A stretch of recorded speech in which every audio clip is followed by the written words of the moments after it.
Hello and welcome to Beauty by Jen. If you have or if you haven't been here, thank you for being here. Thank you for being patient as I do my very first live ever. I do appreciate it.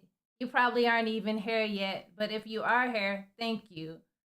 Today, I am going to be talking about demons with my special guest. And I know that we all usually talk a lot about God, but we rarely talk about the devil or demons or do they exist? Do you believe they exist? So, anyways, I'm gonna bring on my special guest. Oh, and let me just make one disclaimer. Anything could go wrong tonight because I don't know what I'm doing. Okay, so this is my first time doing a live. I have jitters, of course. I'm only human. I don't have a clue what I'm doing. I've been practicing all week. I'm sure some of you have seen those tests I've been doing. I try to practice. Everything doesn't always go right. So if something happens, I'll try to cut out and fix it. So please bear with me. I do appreciate it. So without further ado, I'm going to switch over to my guest. And hi, Ken. How are you doing today? For having me. See, we already had a disaster because when you were saying that, you weren't on, but now you're on. And that was my fault because I had the microphone off. But how are you doing today? I'm doing well, and I hope you're doing well too. And I appreciate your bringing me on here. Um, I think we're going to have a real fun time. Thank It's uh, you. it's an interesting topic. Um, I know I've heard a lot of people discuss it in varying ways, and everything from believers to atheists to agnostics. I hope they all chime in. Uh, as far as I'm concerned, I'll make my outlook clear right now. Is that I do not subscribe to organized religion in any way, shape, or form. But that does not stop me from carrying with me the tenets for coexisting in peace with my fellow man. So some have noticed that in the comments section, I have replied to them in a very respectful and sedate manner. That is the way I do things. So don't be afraid to speak your mind. That's what we're all about. Okay, so that was great, Ken. I'm going to put you on the big screen right now so you can say a couple of things. And you have already, So I'm just going to let you say a couple of things just to tell people anything about yourself that you feel nothing, no pressure. So one moment.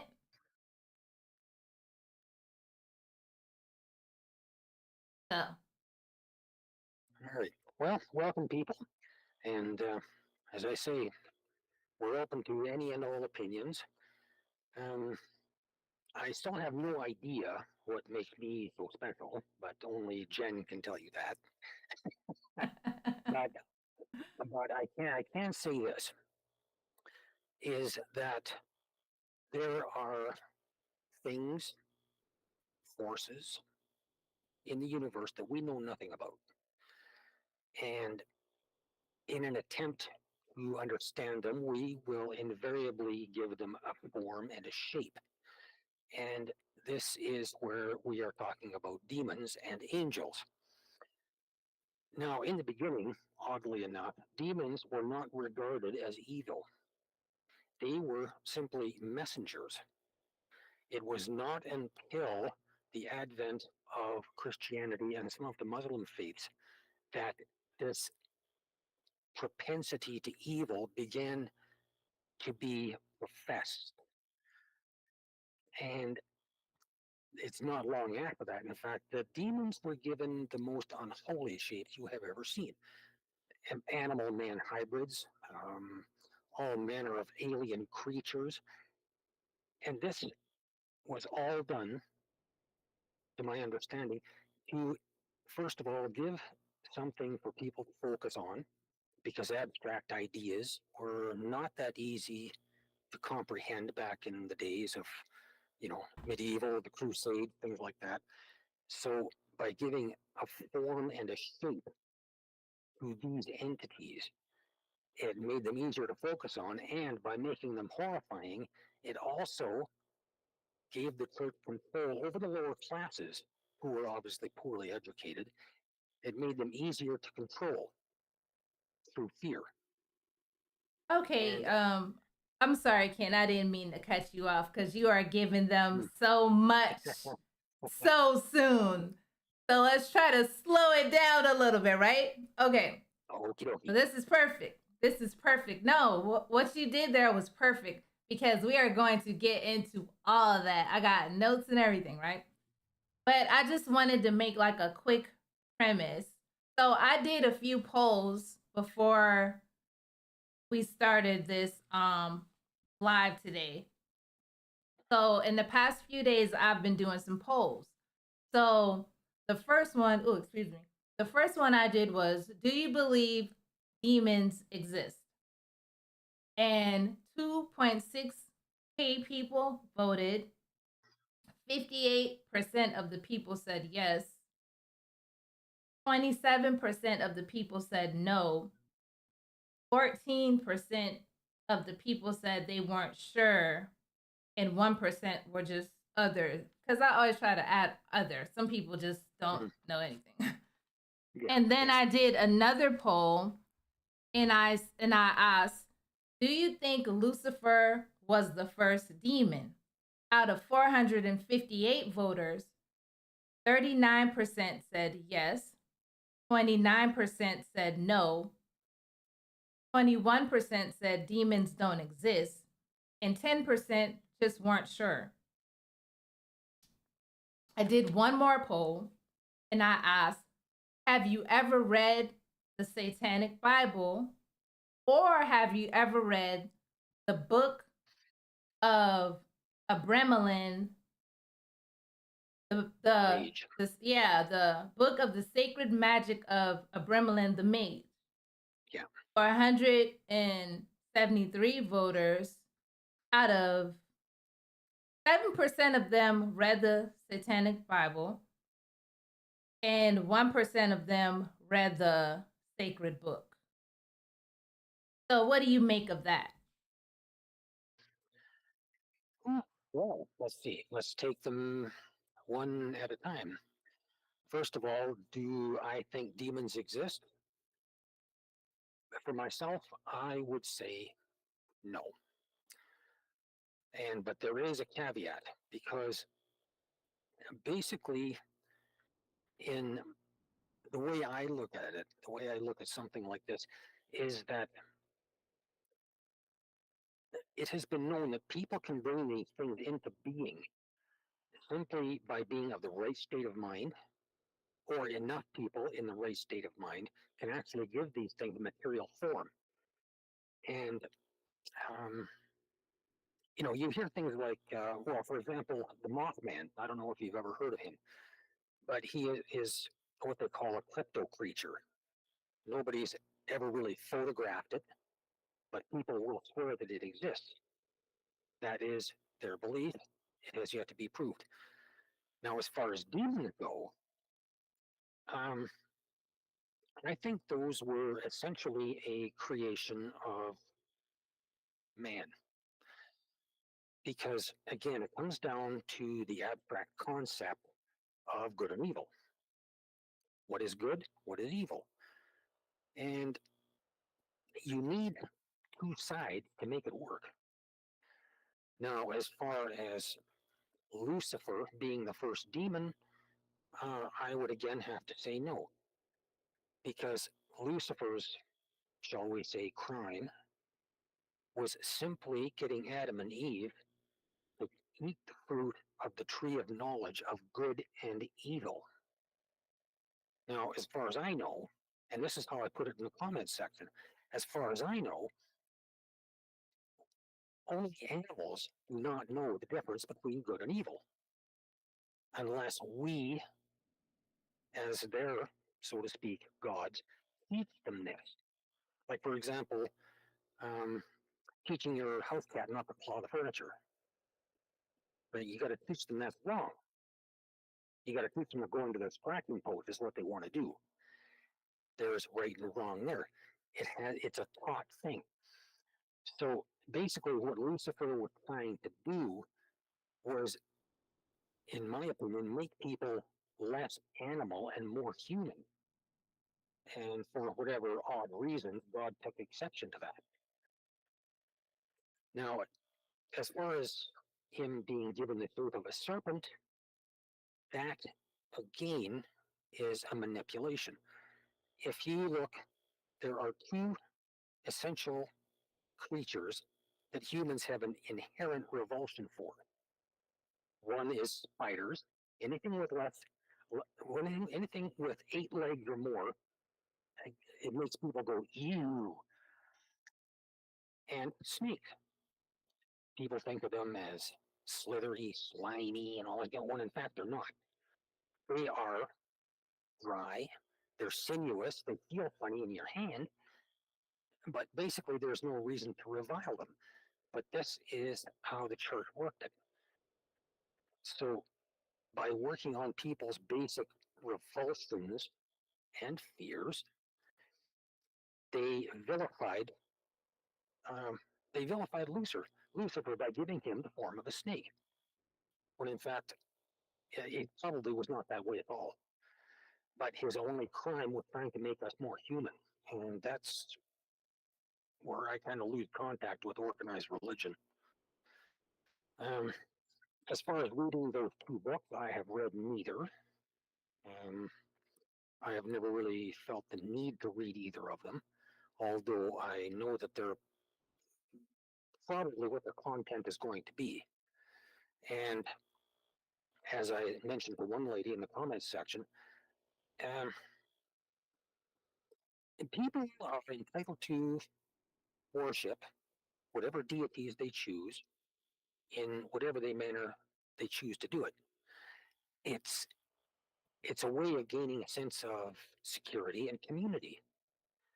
And I would never judge anyone for that. It's it's a basic human need to be part of something. And if this is how they do it, more power to them. Now, I have heard varying opinions about Satanism. I've heard from some that it's a relatively peaceful thing, and I've heard from others that it's sinister and bloodthirsty, and they sacrifice babies and all this kind of thing. I don't know. Um, I've never been to one, and I don't really feel the need to be to one. But again, it's what you choose to do. I have my own beliefs, and they just do not involve any of the concepts brought forth by the church or organized religion, because there are too many contradictions. So, and let's see, the third one was, let's see, do demons exist? Mm-hmm. Have I read the book? What was that third one? Oh yeah, Lucifer being the first demon. So yeah, basically I've covered all three areas. Yes. Um, and so those are my viewpoints. But just to clarify, the way I look at it is more of that there has been a pervading force throughout the entire universe since nearly the beginning of the universe. And what it consists of is the collective consciousness of all the races in the entire universe who have lived before us. It is the sum of all knowledge. It's a place where time has no meaning and space doesn't exist. It's simply this place simply is, and it's neither good nor bad. It is neutral. And when people tap into it, then they have a choice. And this is, and remember, you and I discussed this before. They have a choice. You can use it to help or you can use it to hinder. If you use it to hinder, then you are going to be paying a price for it.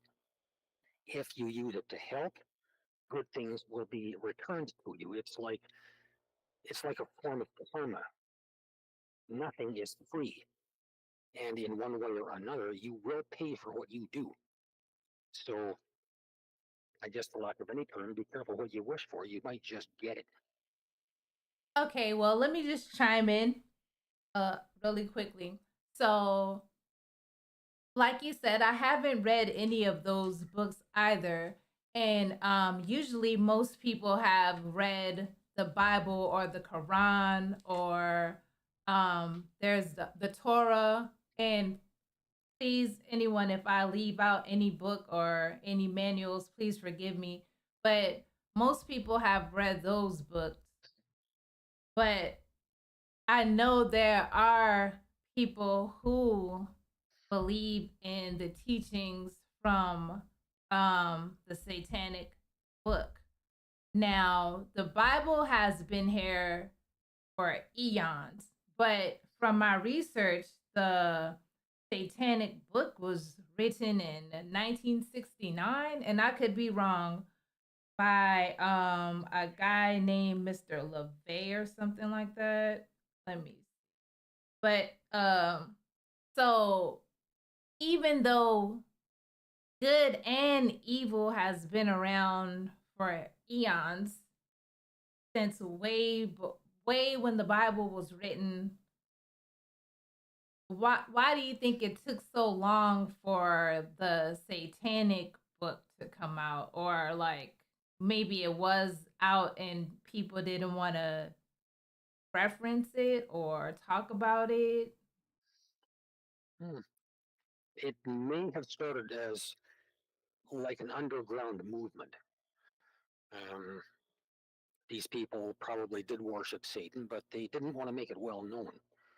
Um, an equivalent situation, if it's a weak analogy, but it worked. But think of the French resistance during World War II.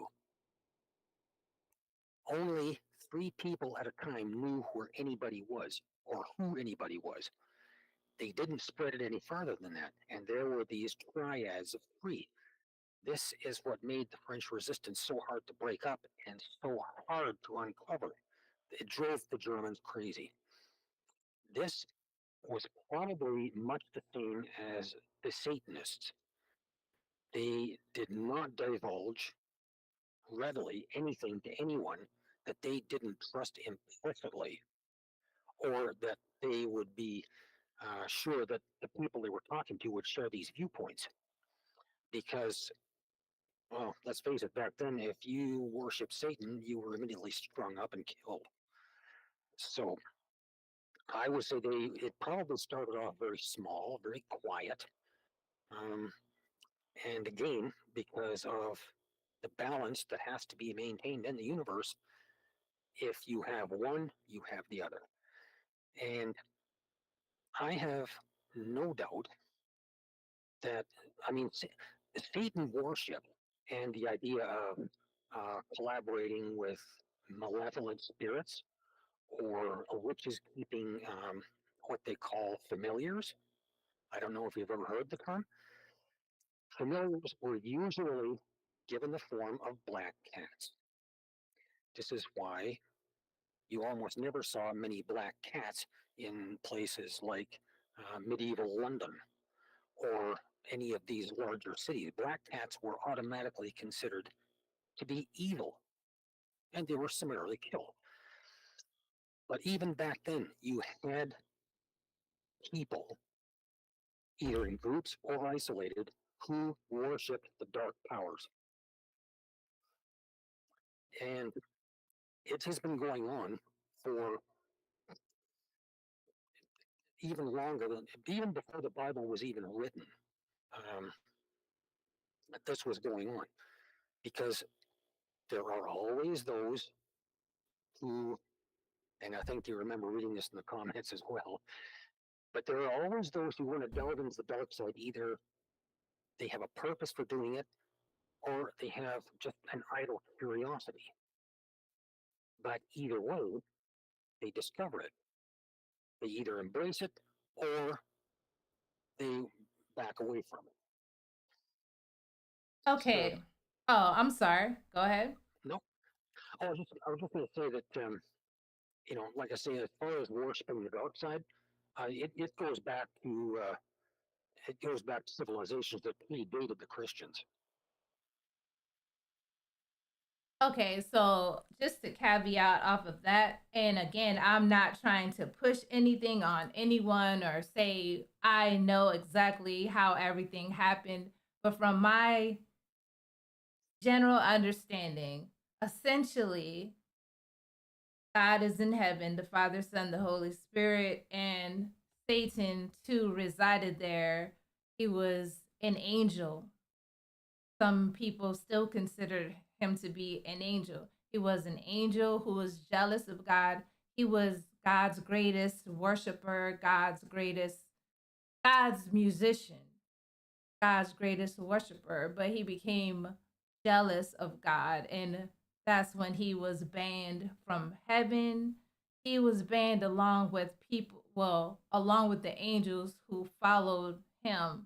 They were all banned and sent down and basically given permission to wreak havoc on the world until their final doom done by God Himself. Do you think that makes sense, or do you think that doesn't make And it makes some sense. Um, it's in some ways it's like saying to a criminal, "I know you're a criminal. I know you rebelled against society, but I'm going to let you go anyway, and you go do what you want." Eh, That part of it doesn't make much sense because basically, and this is maybe um, why God banished. I'm going to call him Lucifer because that was his original name. Lucifer meaning light bearer. Um, this is probably why Lucifer and his followers were banished to the nether regions, and it was probably meant to be a prison. Now, how they come from this region to harass or tempt humans is a process I'm not familiar with. Is it one where they have the power to do so? Or is it that humans give them a portal by being evil, by thinking evil, by doing evil? They give them this portal to come from the middle regions and come up to the earth. Because in one religion, and I cannot recall it at the moment, I think it was a Middle Eastern religion, but there were three realms. The one realm was the celestial, which was, where the gods lived. The second realm was terrestrial, where we are. The third realm was subterranean, which is where those guys are. So you had these three realms. Now, we're kind of caught in the middle. Do we believe God? Do we believe Satan? This is where the vagaries of the human mind come in, because I am not entirely convinced that we are all God's creations. If we were, would we not then carry the perfection or the serenity that God would provide? Instead, we have people who are tormented. They have their own hell on earth, and they aren't even dead.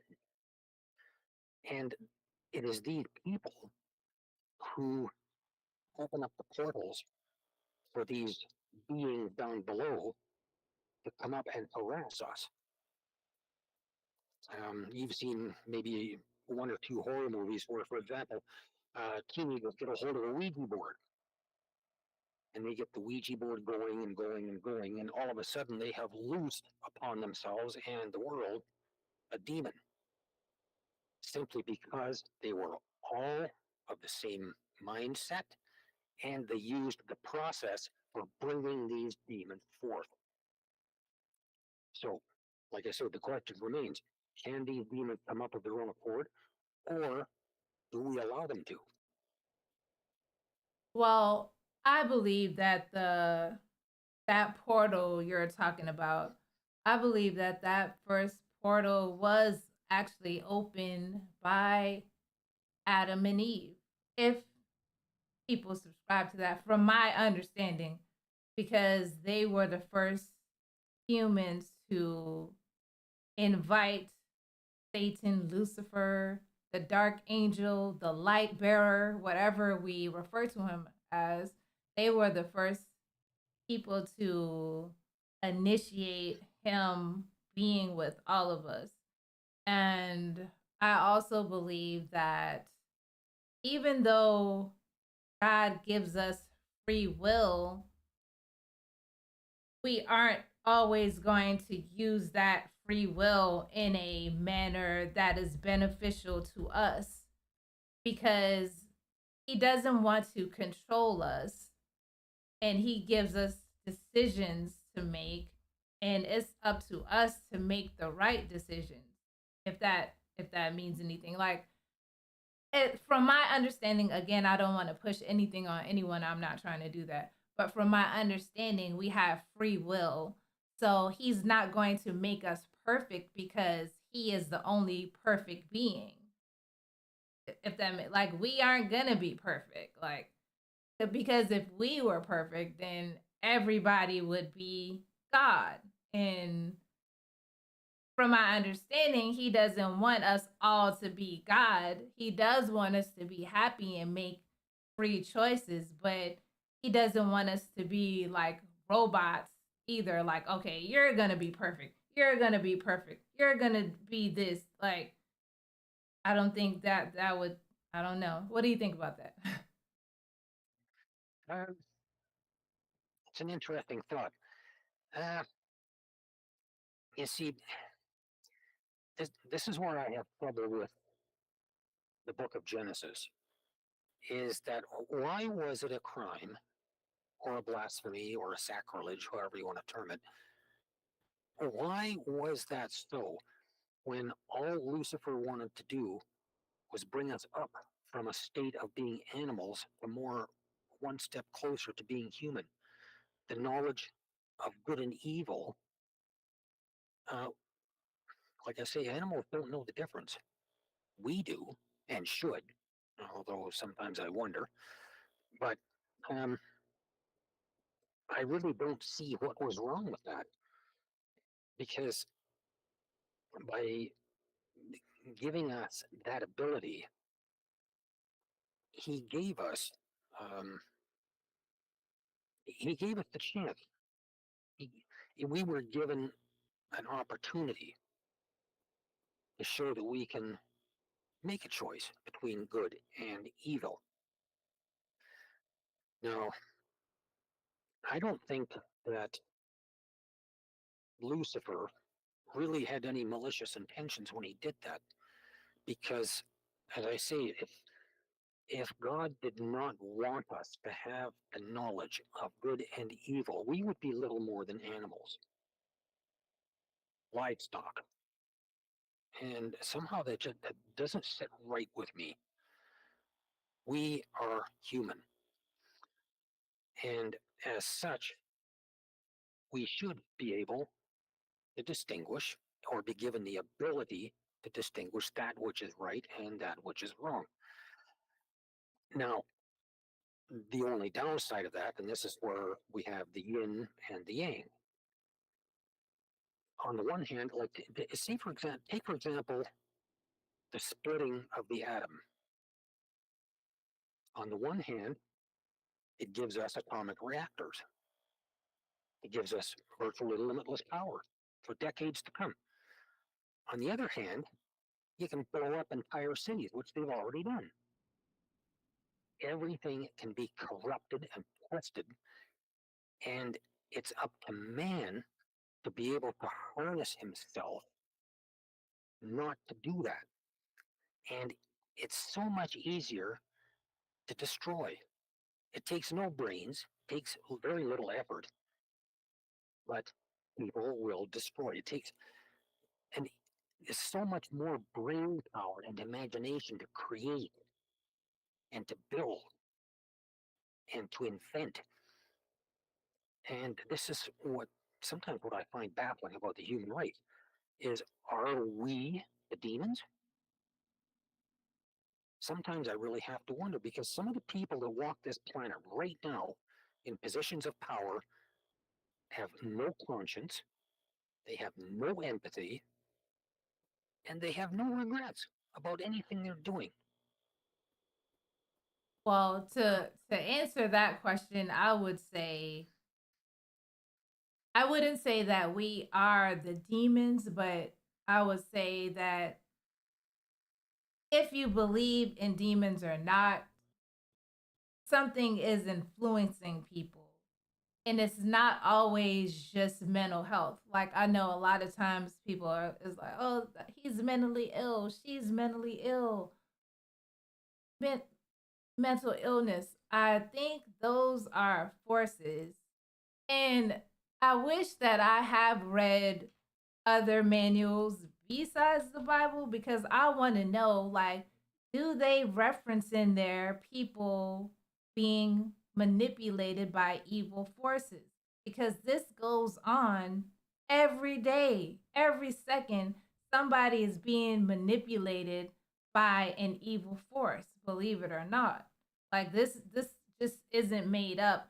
And like the media or individuals would put it under the guise of mental health illness, when that person is actually being tormented by principles unknown to us that was stated by Jesus, I'm sorry, in the Bible. Like he said, there are going to be these principles, dark forces that we are not aware of. And we have to be vigilant of those things because they come in and it's hard to get rid of them. And they disguise themselves as light and they manipulate us and destroy us. But people don't believe things in certain books. So how do you explain to that person who doesn't believe that there are forces out there that take advantage of people, manipulate their minds? Like when we think about all the killings and the senseless killings, and like people are taking away their own mothers, their own children. I don't think that's I think that's more than just mental illness. That's evil and darkness. What do you think about that? Well, it's a distinct possibility. I have heard of semi documented cases of demonic possession. Um, Oddly enough, have you ever seen or heard of the movie called The Exorcist?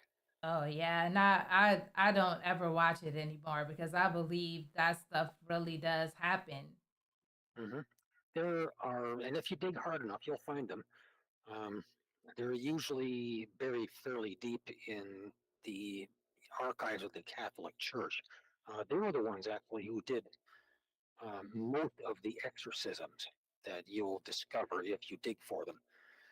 But there are cases of levitation, projectile vomiting, super strength, none of which was benevolent. This was all done maliciously by the victim. So I have no doubt that there were forces at work that caused these people to behave like this and do these unspeakable acts. And it's And again, it's one of those things where, you know, help or hinder. and Well, oh, I'm sorry. Go ahead. no, it's sort of. And I honestly don't think that every every priest or pastor or minister, I don't think they are equipped to actually deal with those real forces out there. I don't think the church I don't want to say as a whole that that would be doing a disservice, but I don't think a lot of people in high positions in the church are actually equipped to deal with that day to day prevalent force that individuals are dealing with daily. Um, I used to go to church a lot, right? And you know, I felt like I never actually felt like I ever found peace in church, believe it or not. Maybe some sort of peace, but I just felt like week after week we're all going to church and we are leaving with the same problems, the same feelings, the same downtroddenness that we have every single week. Like, it's never, I know now I've been like reading a lot and hearing a lot about deliverance ministries, but it's like the pastors are either corrupt, the ministers are corrupt, they have no moral standing. Uh, I might as well be the minister. I don't know what I'm doing, but I might as well be the minister because everybody's breaking the rules. Nobody's living, and I'm not saying that they should be above reproach, but I think like if you're in a position like that, you shouldn't be leading people astray. You should carry yourself as the leader that you are supposed to be by whoever, whatever higher authority, whatever you believe in, gave you to be. Like, I don't believe, like, oh, well, the pastor slept with 5 women in the church, but that's okay. We'll still worship him because he's not perfect. Then he shouldn't be the pastor, then. Why doesn't he step down and let the person who really has a heart to take care of the flock like they're supposed to? Like, I just think it's so much corruption and greed, and nobody's taking it seriously. They just want a title and they want a position and they just want the notoriety of being a pastor or a minister. Like, what do you think about that? You've got a very good point. And think about the Bible and Christ's first teachings. Did he do this in a temple? Did he do it in a cathedral? Did he do it in a chapel? No, he did it out in the open because, and it says so right in the Bible. And I think even Jesus, he says, the kingdom of God is within you. It's not behind a set of closed doors with colored glass in the windows. Um, and it's certainly not um, going to be aided by a man with red robes like a cardinal. What's happened is that the church or churches have become, shall we say, structured.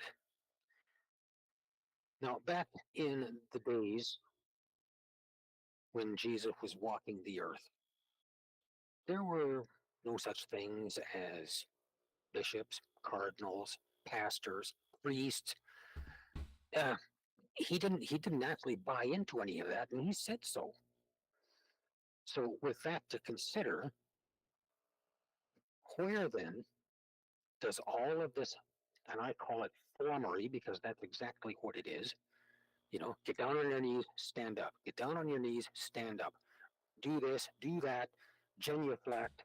If you don't do it this way, you're a heathen. If you don't do it that way, then you're going to hell. I mean, there are any number of different Christian religions. I mean, look at what's happened. You've got the Lutherans, and you've got the Presbyterians, and you've got the Orthodox, and you've got the unorthodox, and you've got all of these splinters that came off the same origin. That's because they think that their God or their version thereof is better than anybody else's. So what they've done basically is they have made themselves demons. They have taken a simple, basic principle and corrupted it. They've twisted it. Like, for example, when did Jesus ever demand any money from anyone? He never did. But yet, you have to pay your tithe to the church. Why? Why do they need money? They don't pay taxes. And not only that, but nowadays, even more so than back then, because let's face it, the Church of England and basically controlled England until Henry VIII came along and he didn't like the idea and he tried to usurp the power. But that's where now you have a conflict of church and state. The two are supposed to be separate, but now you have groups of people who are trying to make the two merge together. So what you have is the ultimate corruption of both. The church is no longer the church, and the state is no longer the state. It's some hybrid combination between, which is never going to work. And it's going to destroy society. This is what I call demonic world. And it all comes down to people who have said, no, this religion is no good. I'm going to make another one. Well, why do you want to make another one? So that you can control that, use it to your own advantage, keep people under, like make them subservient. That is the demon's work. And this is really frustrating, but this is the way I look at it. This should never have happened, but it is, and it's spreading. Well, let me say this. I think everything you just said is why the angel of darkness, light, whichever category you want to put him in, is doing his job right now. He's able to do everything he's doing because the churches aren't organized enough to be one group and fight. Like they're too busy worrying about, oh, I wore my new dress to church today, or oh, look at me. Oh, it's my anniversary, my pastor's anniversary, and all this, that, and the other. And that's why Satan is able to run amok and fool everyone, and anyone who is hopeless, any glimpse of hope, they can't even investigate it. It's like, oh, this must be a good thing. I'm taking it. And it could be something that's not even good for them. Like I remember, and I've done a lot of things, believe it or not.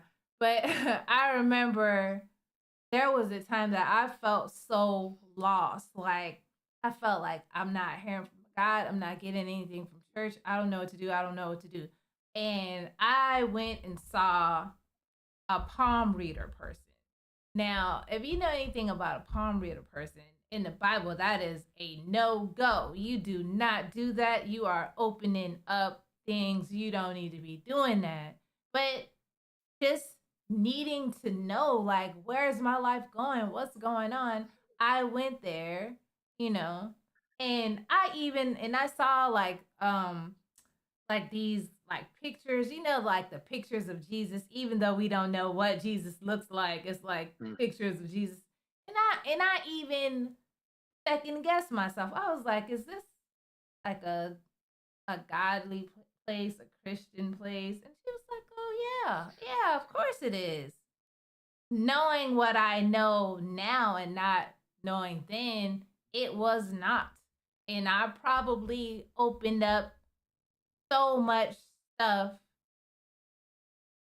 to go wrong in my life that could be affecting me to this day, and I don't even know.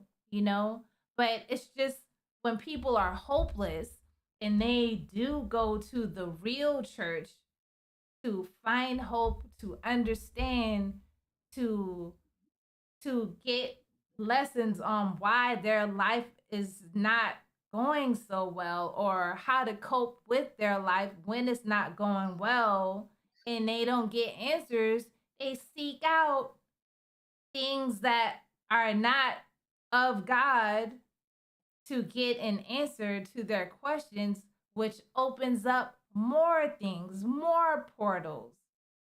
So what do you think about when people go to like readers or like sayers just to see what's going on or what they should do, or what do you think about that? Well, it's been an inherent desire of men to know what is to come because the uncertainty of the future has always been a fear. I mean, it's a case of here be dragons, and they've always look at the Oracle of Delphi in ancient Greece, right? People wanted to know what's to come. They went to the Oracle. She told them what was, and she did it, sometimes in fairly cryptic manner, but she told them what they could expect. It was up to them to do what they wanted to do with that information. Now, as far as palm reading goes, I don't see anything particularly occult in it. With respect to, like, you know, Satan worship, so to speak. Um, Actually, as far, if memory serves me correctly, palm reading was not even a part of that. No more so than a crystal ball, um, or reading tea leaves, or looking at the stars, the zodiac. None of that really um, had anything to do with Satanism. It's an innate desire of man to know what is coming because the uncertainty drives them crazy.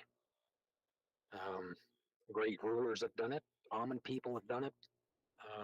It's all down the ages. It's been that way, and it does not surprise me at all um, that some unscrupulous individuals posing as seers, soothsayers, whatever you want to call them, would, for the purposes of, shall we say, seeding the seeds of destruction, disseminate bad information.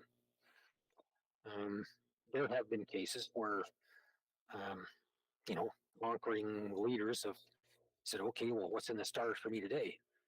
And so they get the forecast and they go out to battle and they get massacred. Well, whose fault was that? So, really, when it comes down to it, I don't think there's really, as far as any of the sideshow stuff goes, I don't think there's really any way of foretelling the future with any degree of accuracy. Now, that's not to say that it can't happen. And in fact, I have a personal experience that I can relate to illustrate that very point. This goes back to December 22nd, 1966. I was a teenager.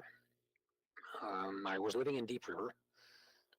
3 days before Christmas, I had what I would call the stupidest dream, one of the stupidest dreams I've ever had. And what happened was that it was myself, my stepfather, my mother, and then three of their friends around the supper table. It, the supper had already been eaten, the dishes were cleared away, and I knew in this dream that my brother had been there and already gone with a buddy of his. All of this was foregone. So all the adults were sitting around the table playing cards. And I was just like kind of kibitzing, standing around watching just to see what was going to happen. Now, I was standing between my mother and one of our friends. And this one friend of ours, he's a real card. He's got an unbelievable sense of humor, and he'll do anything for a laugh. So, anyway, they were playing this card game, and I was standing there watching, and in the dream, I did not know what this card game was. But what I did know was that my mother had some cards in her hand that she could play to absolutely demolish the guy next to her. and she goes and plays some stupid card that doesn't do anything. And so this buddy of ours turns to her and he says, uh, have you ever considered joining the ARC school for welding? And that's where the dream ended. And essentially, I forgot all about it. So, December 25th rolls around. We're at a friend of ours' place. My brother's eating supper. He's come and gone with Bob Corey, one of his buddies. I'm standing around watching the adults playing cards. They're playing Crazy Eights. I don't know if you've ever played Crazy Eights, but oh, it's got some deadly cards in it. Anyway, I'm standing between my mother and this friend of hers. I think his name was Bill. Anyway, I could see that she had just some poisonous cards in her hand. I mean, if it was me, I would have pounced on it immediately. But anyway, her turn comes around, and she could have laid out like any number of bad cards to the guy next to her, and she basically throws down a card that means absolutely nothing and does absolutely nothing. And this buddy turns to her and he says the exact words in my dream. Have you ever thought of joining the ARC school for welding? And I just about fell over. It was like a glass wall had been lifted from between us. And I had to tell him, I had to ask him, I said, did you ever say that before to anybody? And he looked at me as if I'd lost my mind and he said, well, no. And then it dawned on me that I had had a dream about this very situation 3 days prior in all the details except for the cards. And that has stayed with me for my entire life since I was like 14 or 15.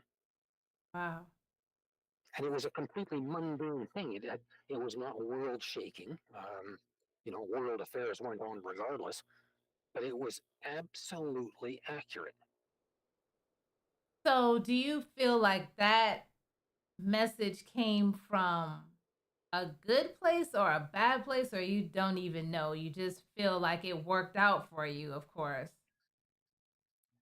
It came, well, this goes back to what I was saying about what I think the force is that pervades the universe. It's essentially a benign force.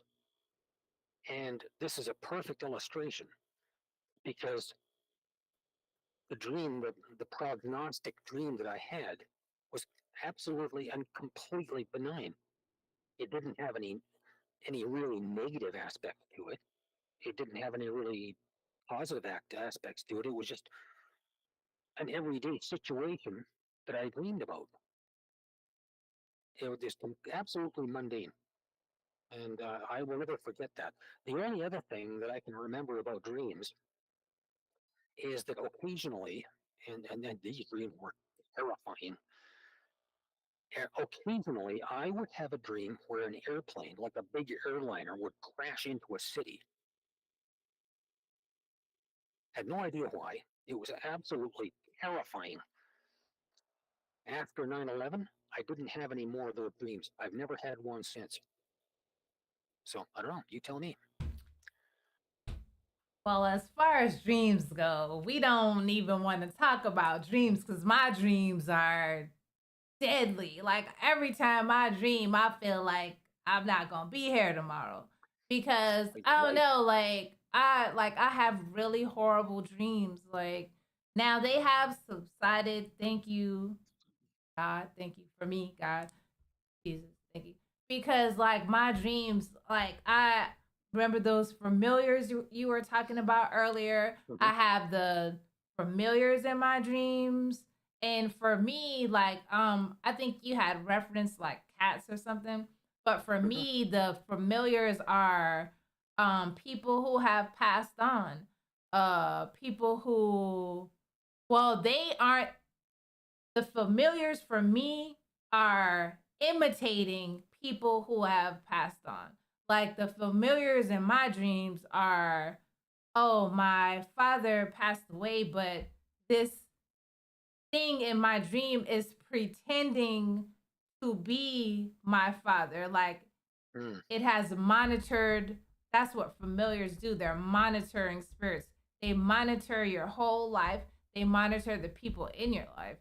And what they do is they make you feel comfortable, like, oh yeah, I'm your father, like, yeah, I'm your father, but your father is passed on. And from what I believe, you aren't supposed to even communicate with people who have passed on. Let the dead be dead. That's the lesson. Let the dead be dead. Like, they're gone, they're wherever they are, and you are still here, and you are to have no communication with them.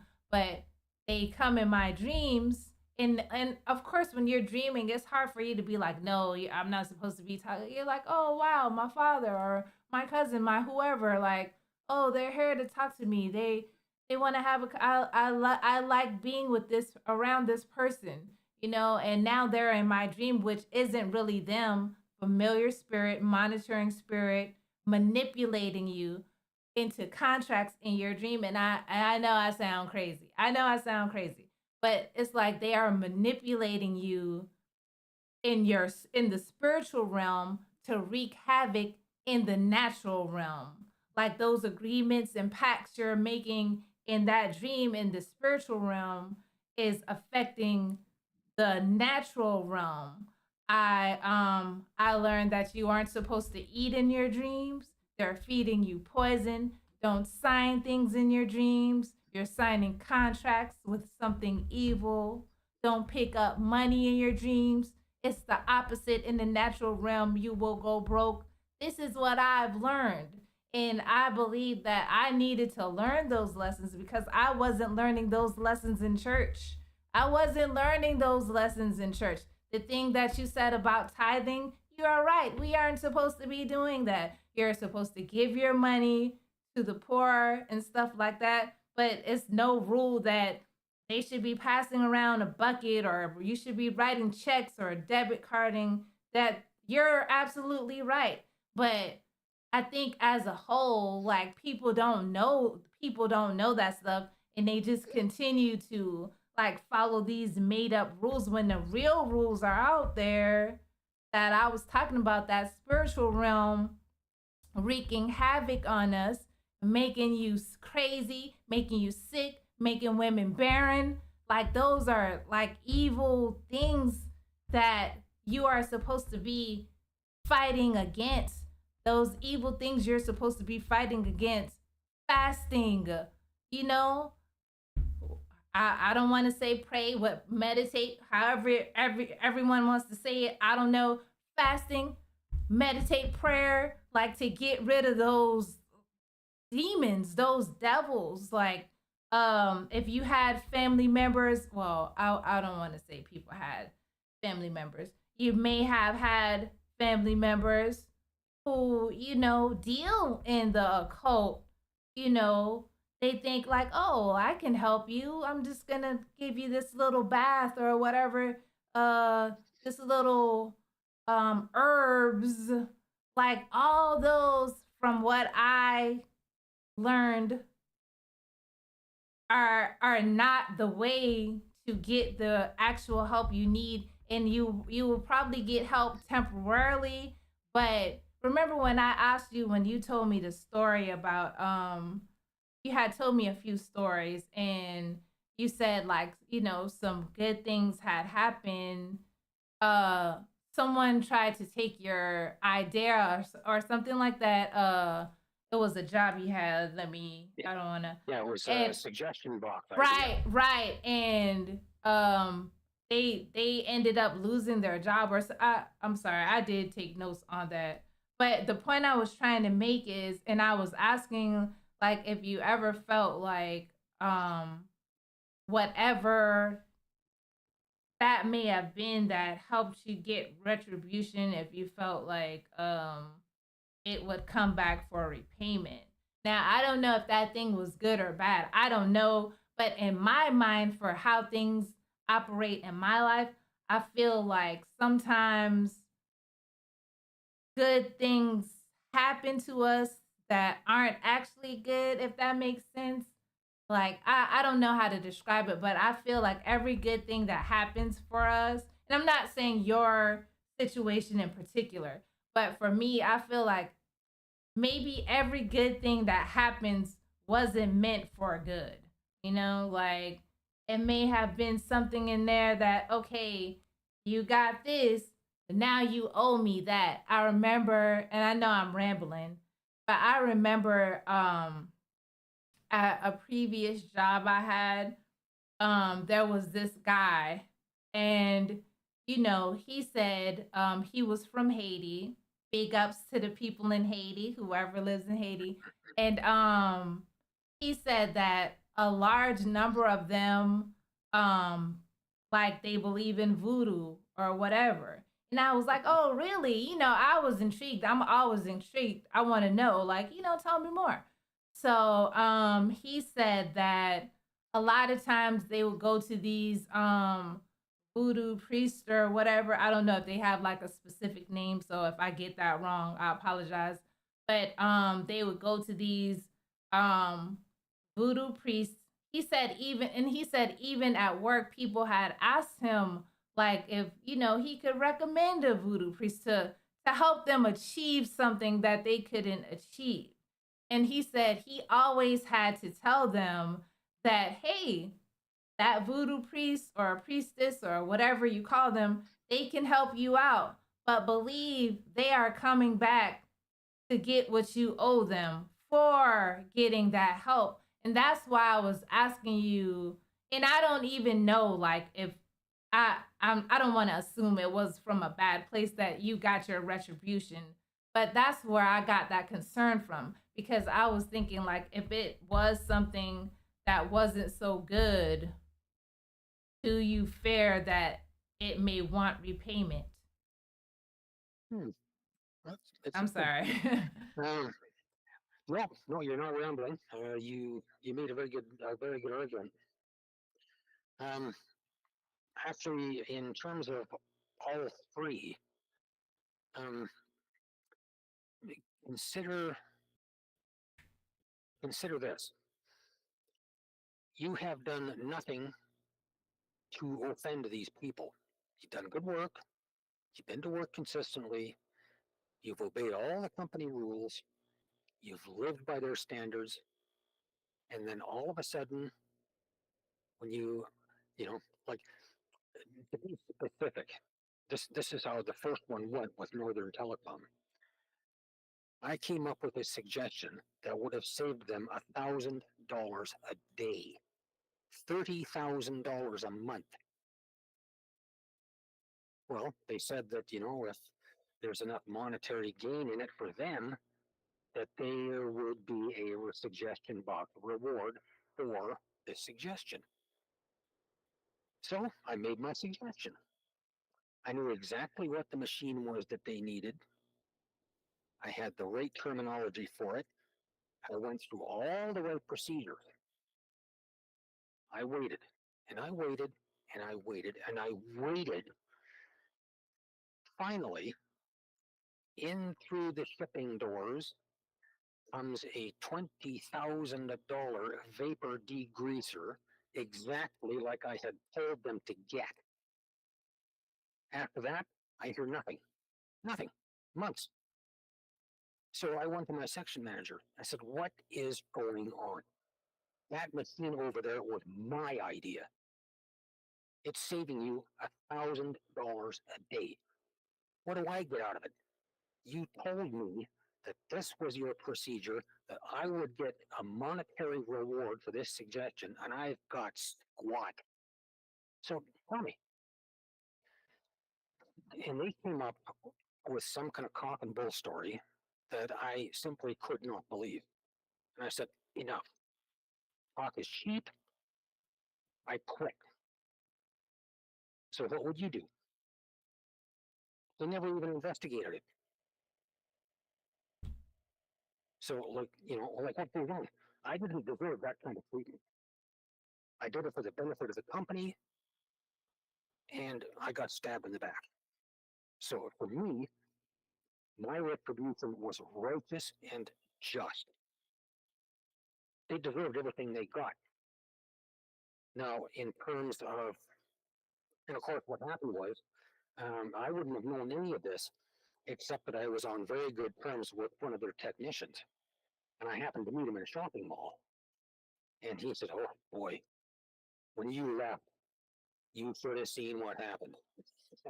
I guess there were retributions, firings, all kinds of things happening. And then finally, the whole plant just up and shut down. So that's what happened then. And I don't feel guilty about it. I mean, if somebody pushes me, I'm going to push back with any means that I have. Now, in terms of the Bingo Paper Company, that was an act of deliberate sabotage. And again, I give this company 24 years of faithful service, almost a quarter century.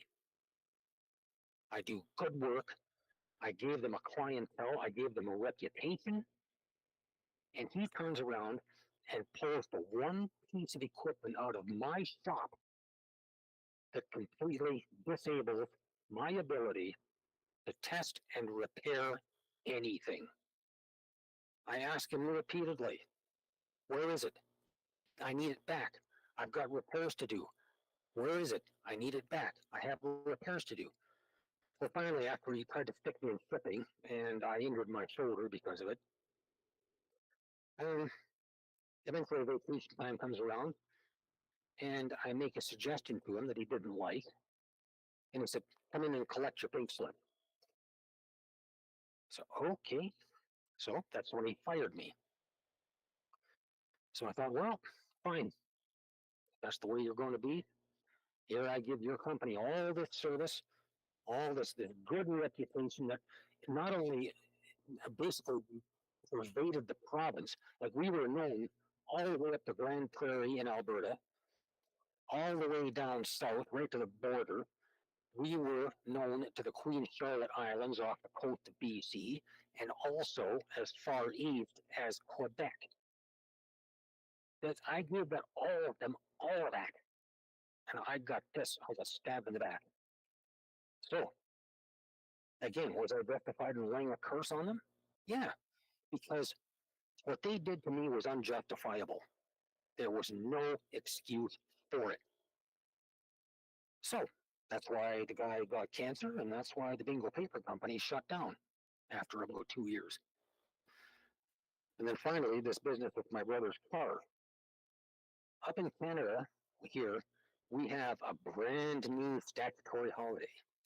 Now, you probably have not heard much about residential schools. It was a horrific thing done jointly by the Catholic Church, the Presbyterian Church, and the Canadian government. What it was nothing more than attempted genocide. What they did was they grabbed all kinds of Indian kids and stuck them in these special schools with this one request: you kill the Indian, leave the child. In other words, what they wanted was to indoctrinate these kids to forget all about their Indian heritage. They were treated like dirt. And the government and the church tried to cover it up. Now, and you can look this up, it is horrifying. There are more than 600 unmarked graves in various locations where these kids died and were simply dumped in a hole like garbage. So, now that it all comes to light, now we have what is called Truth and Reconciliation Day, where this atrocity has finally been recognized and it's being celebrated in a way that it should be. Remembrance, just like Remembrance Day. So it was on this particular day that an Indian tried to steal my brother's car, and he succeeded. My brother saw the guy driving horses at a gas station. My brother saw him, ran out to the car, tried to get into the car, but the door was locked. He got hit in the head with one of the roof racks, just right here, an inch lower, and he would have lost his eye. He injured his hip. He fell on his side. Um, he didn't know anything about what happened until he woke up in an ambulance being driven to Calgary. And I thought, yeah, here we are, Truth and Reconciliation Day, and an Indian guy steals his car. As all the it just infuriated me. I I hate it when people do stuff like that, and I cursed him, and I cursed everybody he was with. And that's when 2 days later, 2 days, the Calgary City Police, they got the car. It was dirty. It was a little bit of damage done to it, but it was still drivable. And they arrested 3 people who were associated with the theft.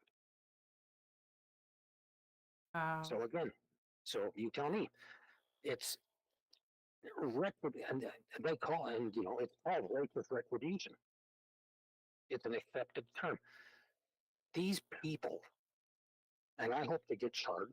The police, the RCMP, and the Calgary City Police are still building a case against these people, and I hope they get the book thrown at them.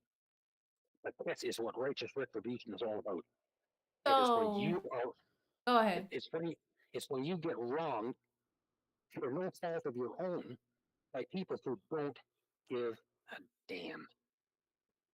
So, okay, like you've said a few times that you cursed them.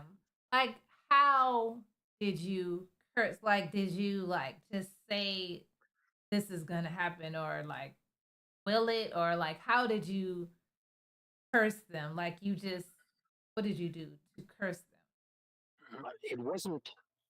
It wasn't a mantra. It wasn't a set of verses, but rather it was a form of meditation. It's called visualization. And what I visualized, for example, in Northern Telecom, was I knew the guy who stole my idea, and I had him firmly implanted in my brain. I got a picture of him, and then I concentrated on the building itself, got it firmly implanted in my brain, and I just thought, gone, gone, gone. I didn't think of any particular method of destruction. I just wanted them gone. The same thing applies with the Bingo Paper Company. I just wanted him gone and the company gone because I had no further use for them after what they did to me. But it wasn't, it was just a state of mind. It was a state of mind. I didn't chant anything. I didn't recite anything. I didn't sing anything. It was just it was like a form of meditation. My mind was focused on Hmm. what I wanted to happen. And just like those clowns that stole my brother's car. Because when you think about it, um, when your vehicle gets stolen, first of all, there is an 80% chance that you're never going to see it again. Then, if you do get it back, there's a 75% chance that it's going to be damaged. Like the guy might have wrapped it around a telephone pole or, nose dived into a ditch, something like that. So, with that to consider, he got off lucky because instead of having to buy a new car, yeah, he had to spend $1,000 to get it out of the impound lot, but he got his car back and he was able to drive it home. Which is a lot luckier than most people would be. So that meditation, that willing something, did somebody teach you to do that? Or was that just something that just came naturally? Like, you know what, this person did me wrong. I'm going to think about it and get them. Well, you probably didn't think anything would happen to them when you were thinking about it. Or did you feel like by meditating, by thinking about it, by thinking about retribution that it would be? Or was that something you were taught to do? Um, Essentially, that was probably a byproduct of all the books that I'd read. Um, I was a big science fiction reader. Like about 10 years ago, in fact, I gave the local library 300 paperbacks, and most of them were science fiction, and it really opens your mind up to a lot of different things, and it gives you a whole new perspective. on a lot of different things. And this is where I kind of got the idea at first about how to do this, because these books, um, the science fiction doesn't really delve into any religious aspect of anything. But what it does is it says, okay, these forces, this force, this thing is all around, and it can be used, it can be tapped into, and it doesn't care about you. But if you tap into it, you better care about how you use it, because there is a price to be paid. And then there were stories which delved into how people used this force, and some did not end up well, and some did. And it all came down to what the person wanted and how they wanted to get it.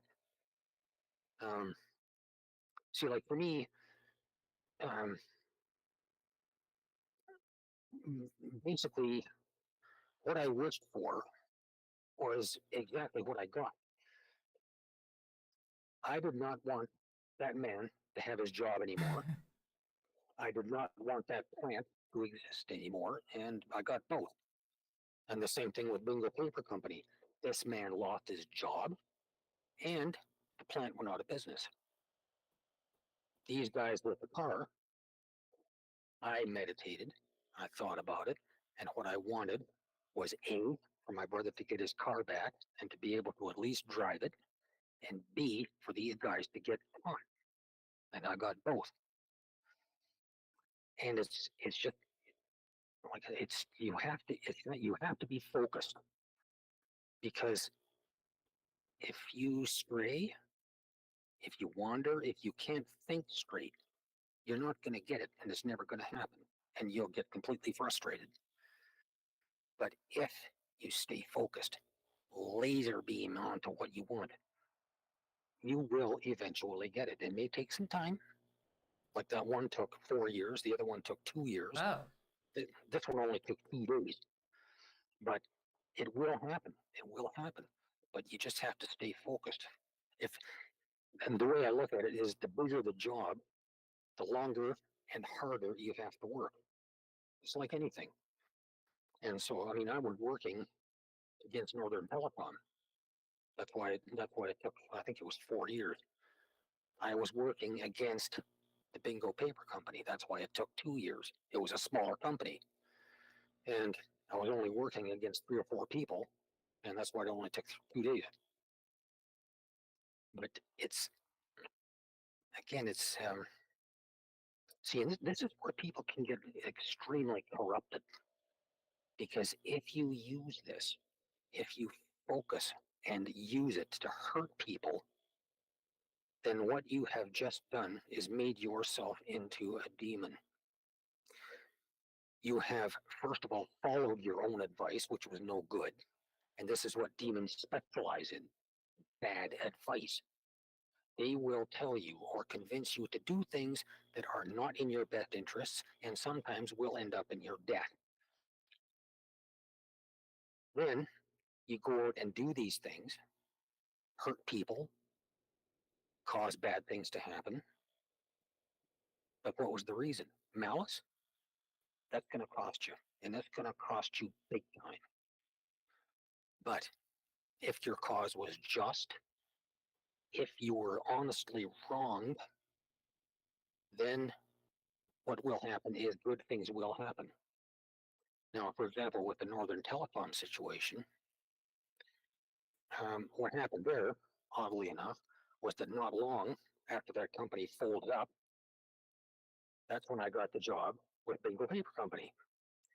Well, actually, it's a longer story than that, but worked for a paper company for 24 years.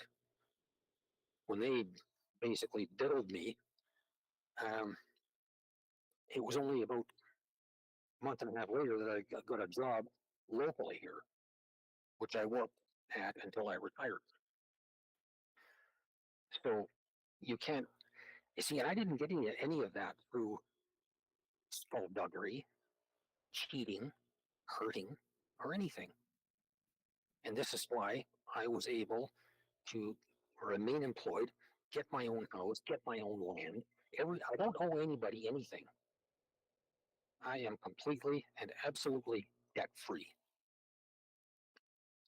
Those are, to me, not things that would be gained through being malicious. So I don't consider myself as having tapped into demonic powers, but there are people who will and do, and those are people who make themselves into what we call demons. And I've known one or two. They are not nice people. They are scary. So, would you say the books that you were reading, okay, you said you learned how to essentially curse people, but righteously curse people from books, like you learn how to get retaliation when you've been wrong, and you've learned to do that from some books you've read. um were the books under the guise of evil, or was it just, oh no, this is just righting wrongs, a book about righting wrongs? Um, Basically, they were simply stories. They were stories about people just like me who got into situations where they had no control over what was being done to them, and they had to find a way out. Mhm. And this is where tapping into these forces came in. And of course, having read as many books as I have on the subject, in science fiction storytelling, that is, um, I began to realize that there was some substance to what was being fed. And it wasn't being pushed on me like, the Bible. It says, do this, do that, and be a good boy or you're going to hell. These were simply stories which were being told. And the best way I can liken it is, for example, um, the indigenous populations, the Indians, the Iroquois, the Micmac, coastal Indians. They all have their stories about these and their forces. That's what they call them, the forces, and they have their own versions of good and evil. For example, one notable one is the Wendigo, or what they call the Skinwalker. This thing, you don't want to mess with it. You don't want to get near it. You will die. But it's the Wendigo. I think I They heard also some. have. Hmm? I said, I think I heard something about that, but go on, please. I think I've heard of that. Yeah, yeah. It's actually, I think they made a TV series about it. But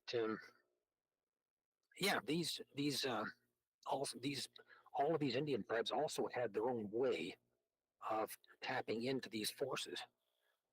For example, some of the coastal Indian tribes in BC, they would use psilocybin, magic mushrooms. That's what they call them, magic mushrooms. Their shamans would take these mushrooms. It would be a nearly fatal dose. They would take these mushrooms and they would have these visions of things to come or things that should be done or maybe changes to their society. But that was their way of tapping into this force that surrounds us. Um, in other words, there were other Indian tribes which used, shall we say, meditation by ordeal. It was, like like some of the prophets in the Bible. It was, a combination of fasting and, just basically drinking a little bit of water here and there to prevent yourself from dying. But it was a near enough death experience that they were able to get a glimpse of the other side and to make use of that energy for the good of their people. But these people never, these shamans, they never did become evil. They never got possessed. But yet,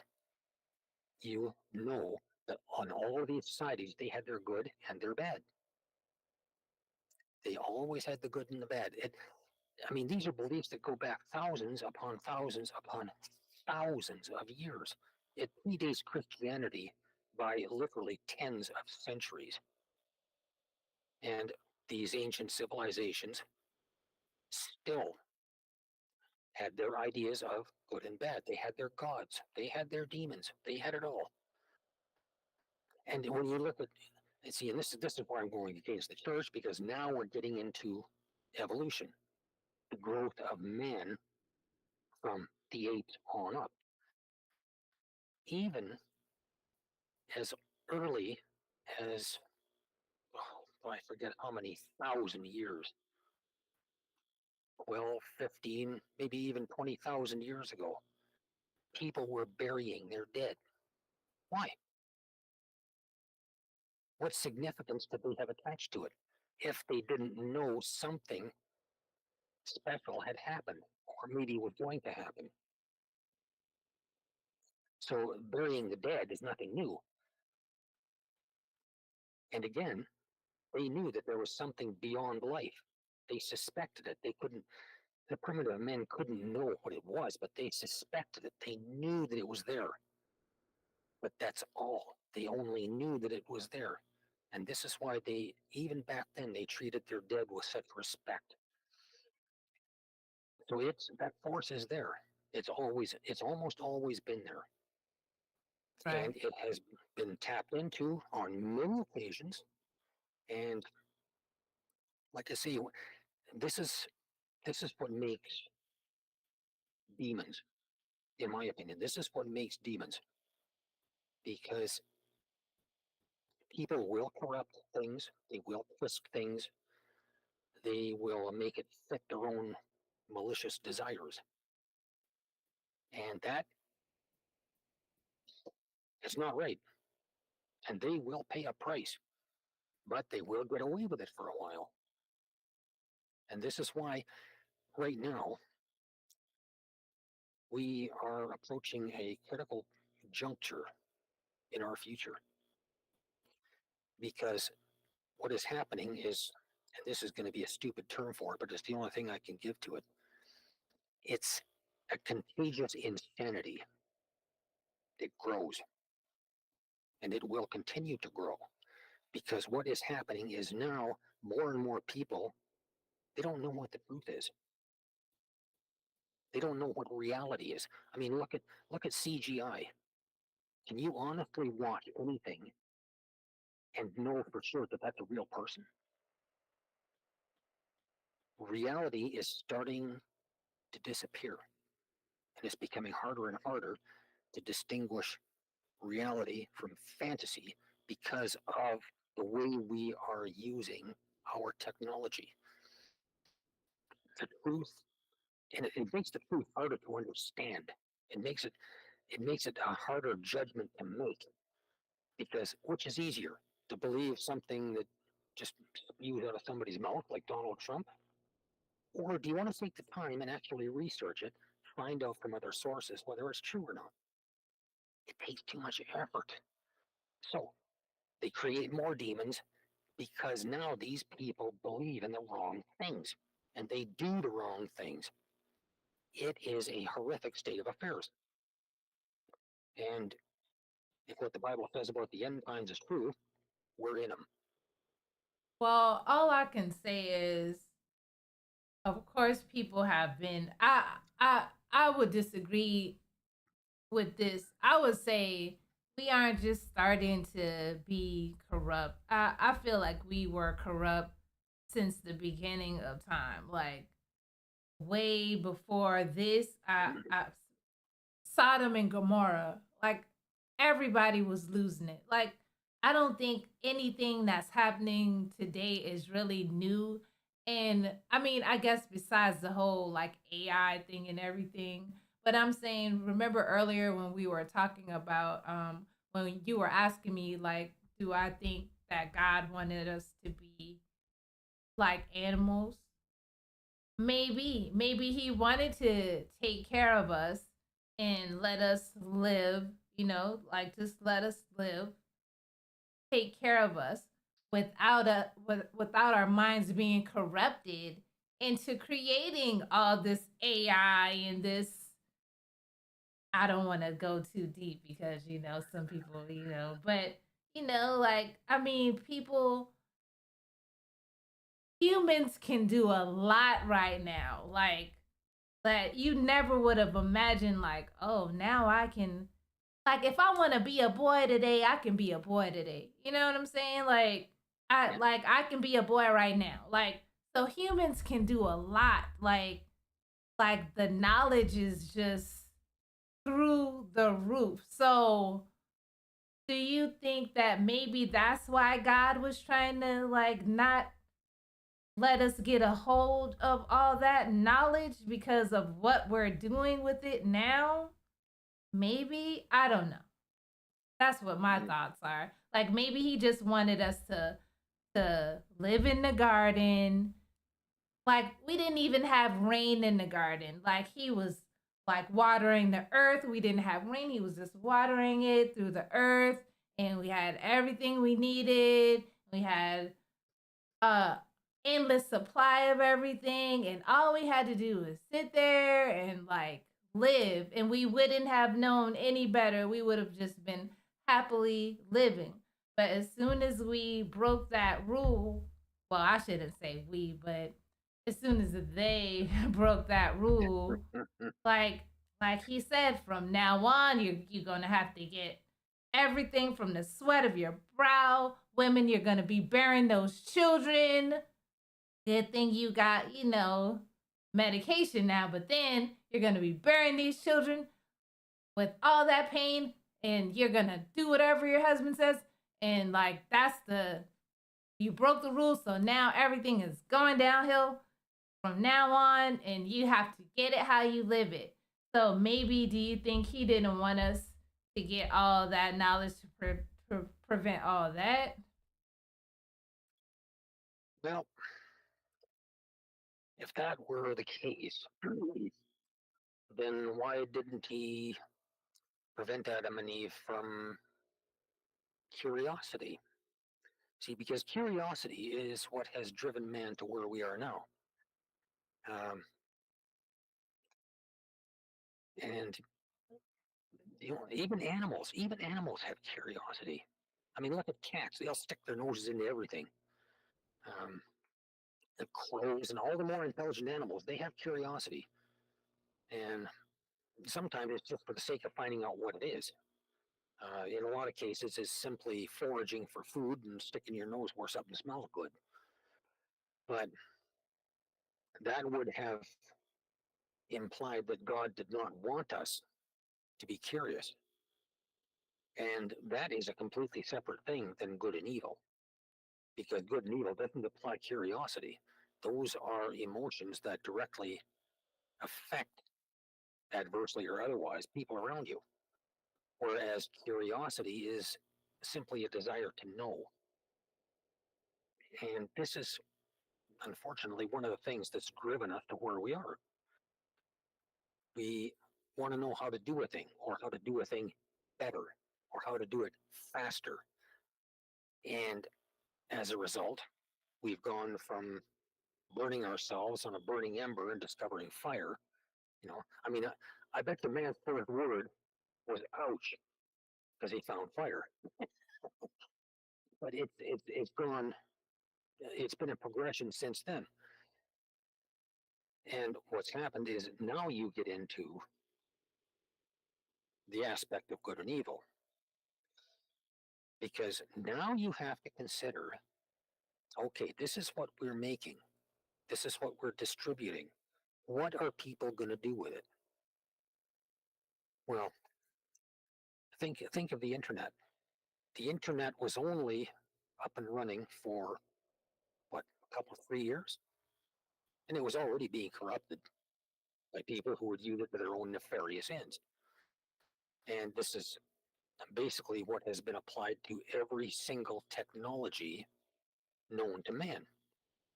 For one person who does a good thing with it, there is another person who wants to do something bad with it.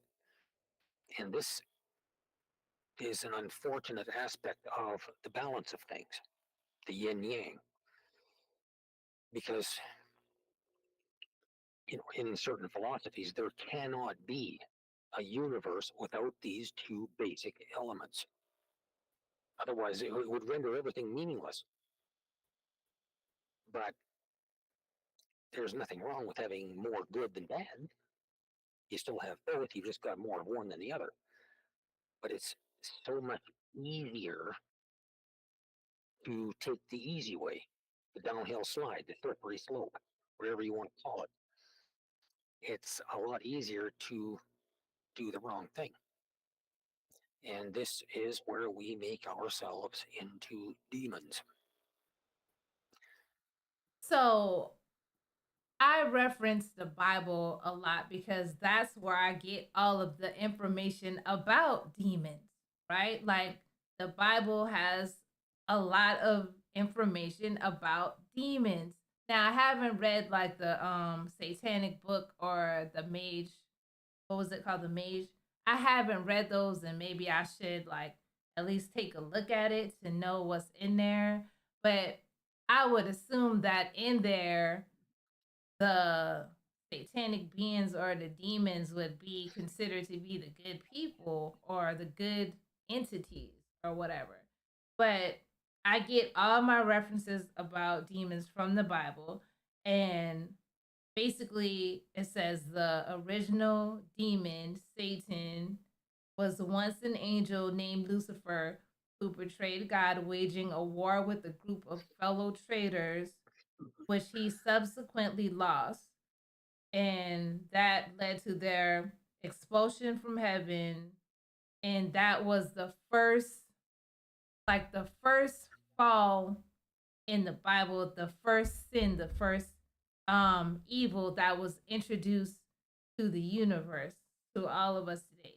Now, someone who doesn't believe in that stuff and who says, well, that's just a fairy tale, I'm wondering where they get their references from. Like, well, how, tell us, the people who, for the Bible readers, tell us like where you guys get your references from. Like, what do you read? What are your manuals to tell like what's good and bad?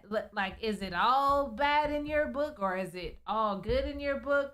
Because we say like the Bible is just a bunch of evil people doing evil stuff, which it is. Like, and God says, I'm gonna use the bad people just like you to show that you can be good.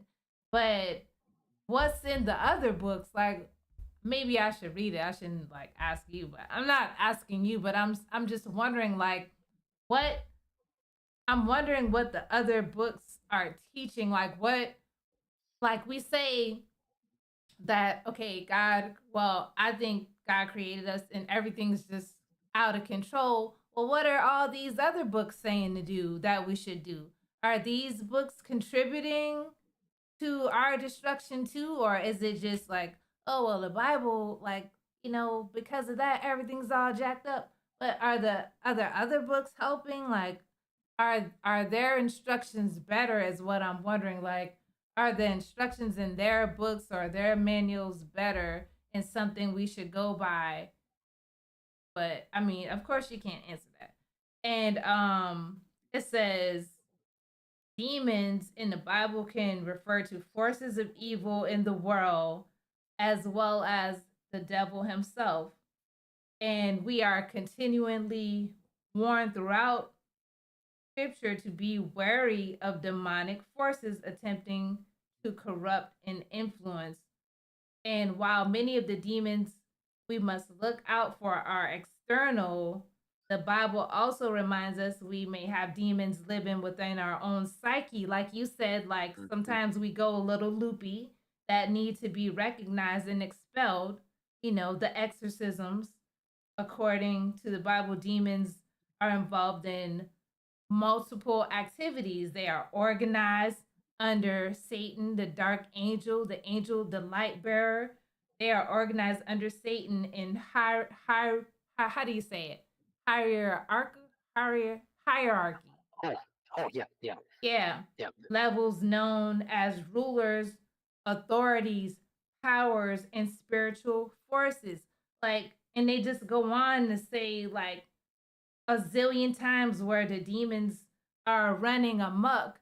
So I'm wondering, like, if the Bible and God and like everything that God because we don't even know who created us, right? If we don't believe in God, right? Like if we don't believe in God, how did we get here? Like we don't even know any of that. Are the other books like telling us how we got here, or like is there like an origin story in the other books? Like I'm trying to understand, and I'm not saying you have the answers to that. Of course, I don't have the answers. You probably don't have the answers.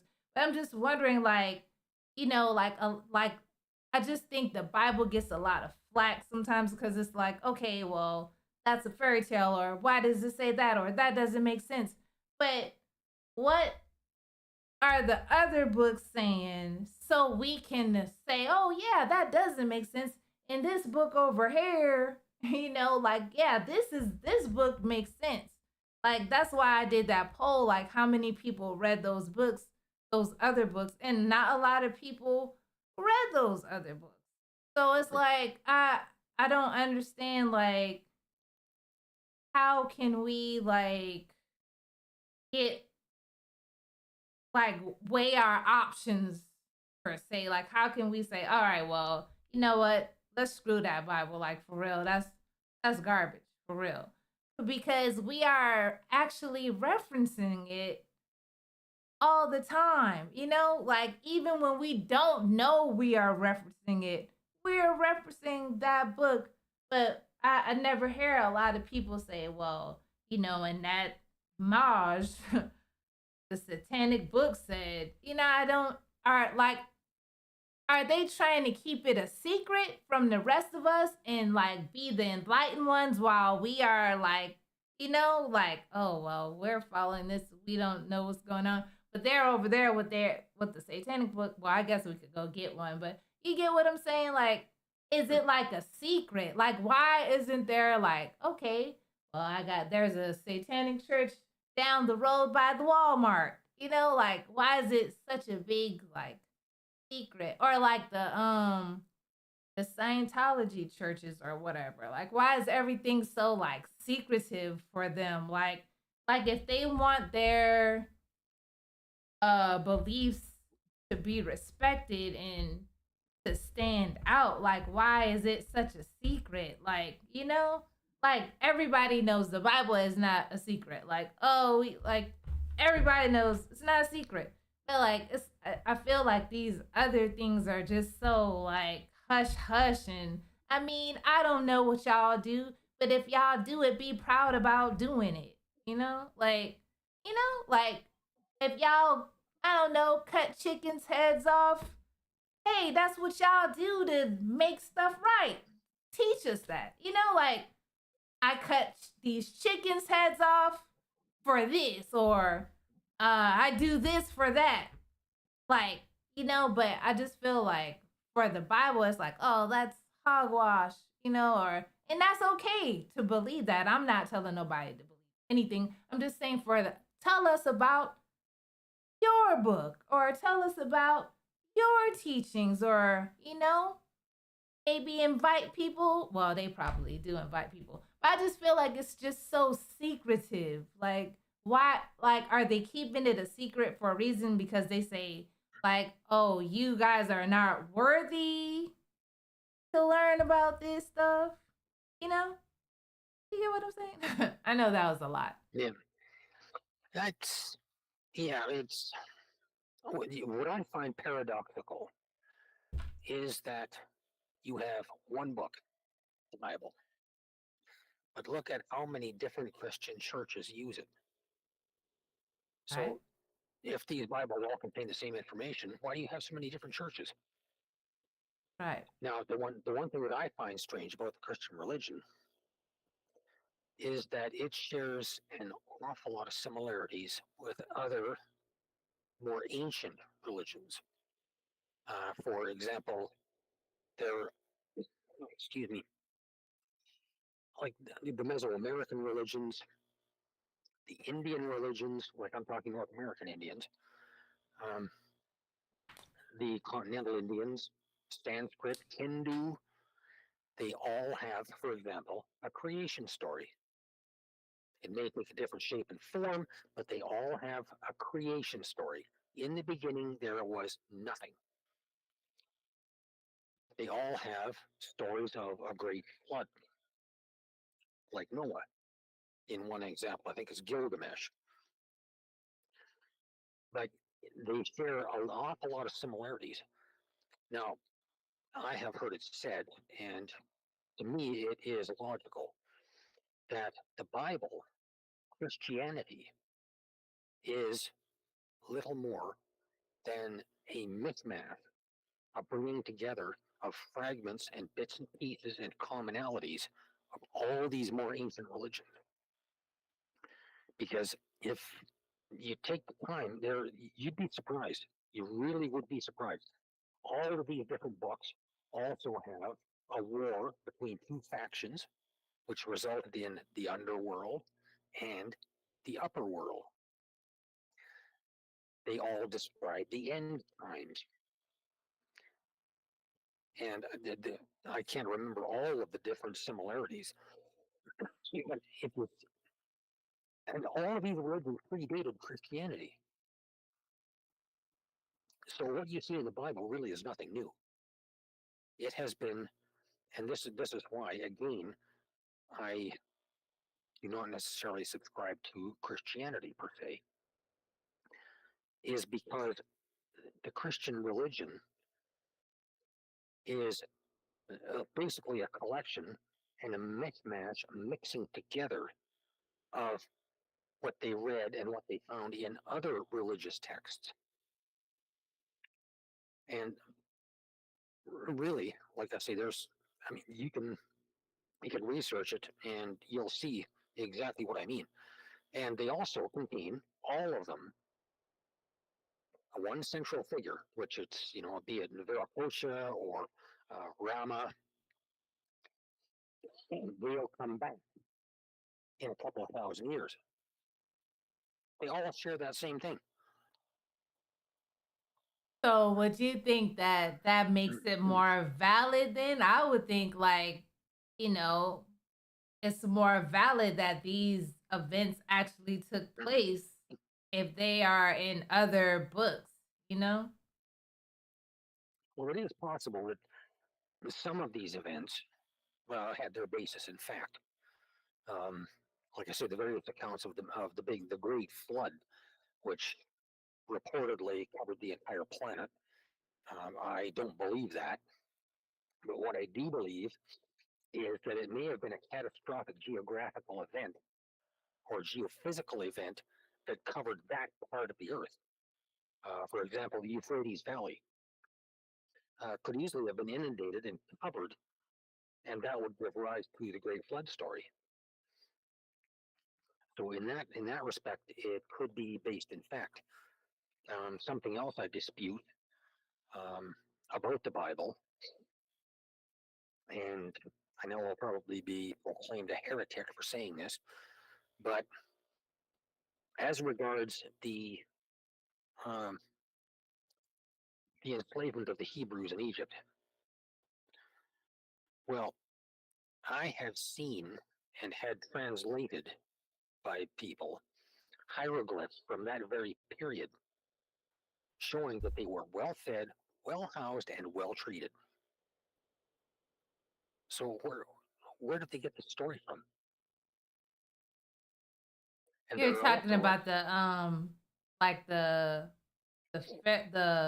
slaves the who the in Exodus Exodus. and the subsequent plagues that Moses supposedly visited upon the Pharaoh Mhm. to get him to let the Hebrews go. That part of it, I don't believe the Jews were enslaved. I really don't. Now I say let's not talk about the Jews because they for real with it and they they will I know cancel. They I get gon' in big trouble. yeah they gonna cancel everybody. They don't play like we love all of the Jewish people of Jewish descent. Like we don't want no problems, no beef. We just talking about things in history in books that we are aware of. So not trying to you know That was how just it is. information. That was simply information that I came across, which I found rather interesting. Um, Because see, I don't own a time machine, so I have no idea Mhm. what actually happened. So I can only Yeah. base what my opinions on. Well, they're only basically about two sources: the Bible and um, basically the archaeological research that's been done in Egypt in excavating these old sites. Excuse me, and bringing the hieroglyphs to light. Those are the only two sources of information I know of.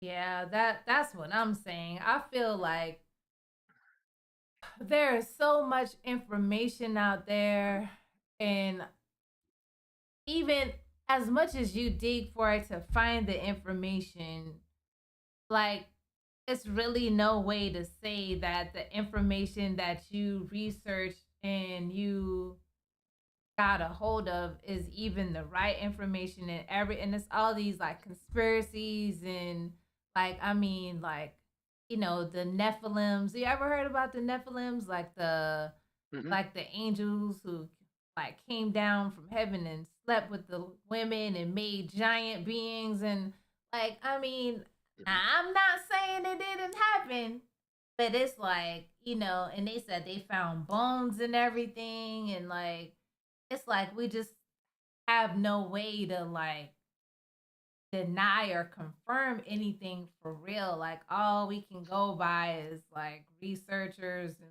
books, and like I want to like believe everything, but you can't believe everything because like sometimes people try to like um give us a false story about something that actually happened and twist it around and like put their own spin and put their own narrative on it. And it's like we are here having to sift through the data and gather the correct information. So that's why, to me, that's why I guess I say, like, for the other people with the different books or whatever, like, and I guess it's up to me to go, like, search for the books. And like, from everything I read from the Bible, it tells me, like, no, don't be messing with those books, you know what I'm saying? Because, but Mm-hmm. I guess you should, like, at least see what's in there. But then what if you do go and see what's in there and then you open up something that you weren't supposed to open up? Like I remember, like my friend Christy told me that one day they were playing with one of those Ouija board things, and knives were flying across the room. And I'm like, okay, I want to do my fair share of investigating, but I don't want to, open up the wrong thing while I'm investigating. So if it's all laid out here, like, no, don't touch that, don't mess with that, nope, don't do that. Nah, you don't need to know your horoscope and all that. Like, if it's all laid out, like, I wonder why. I don't know. I just don't know how to put it into words to say it's all laid out, the things in a nice bowl of things that you don't need to mess with, you know, and like just leave those things alone. And for the people who do decide, like, I'm gonna investigate, I'm gonna see, like, why can't they just tell us, like, is it really working out for you, or are you over there suffering, like, after you opened up something that you weren't supposed to open up? Are you like hiding it from us? You don't want to tell us, like the Scientologists who sign these billion-year contracts and stuff. Hey, what's going on over there, guys? Like, do they tell y'all can't talk about it?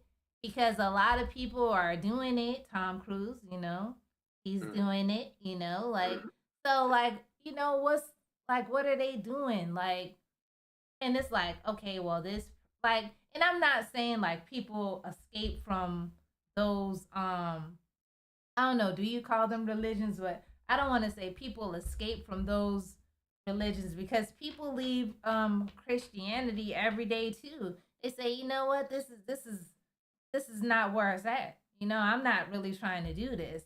I'm not really trying to do anything. I'm just trying to live my life and be a good person and call it a day. I'm not really trying to be listening to no Bible. I'm not trying to go to church with that pastor who done slept with everybody in there, not not giving the right life lessons, not even living right. And I'm in here giving him my money every week.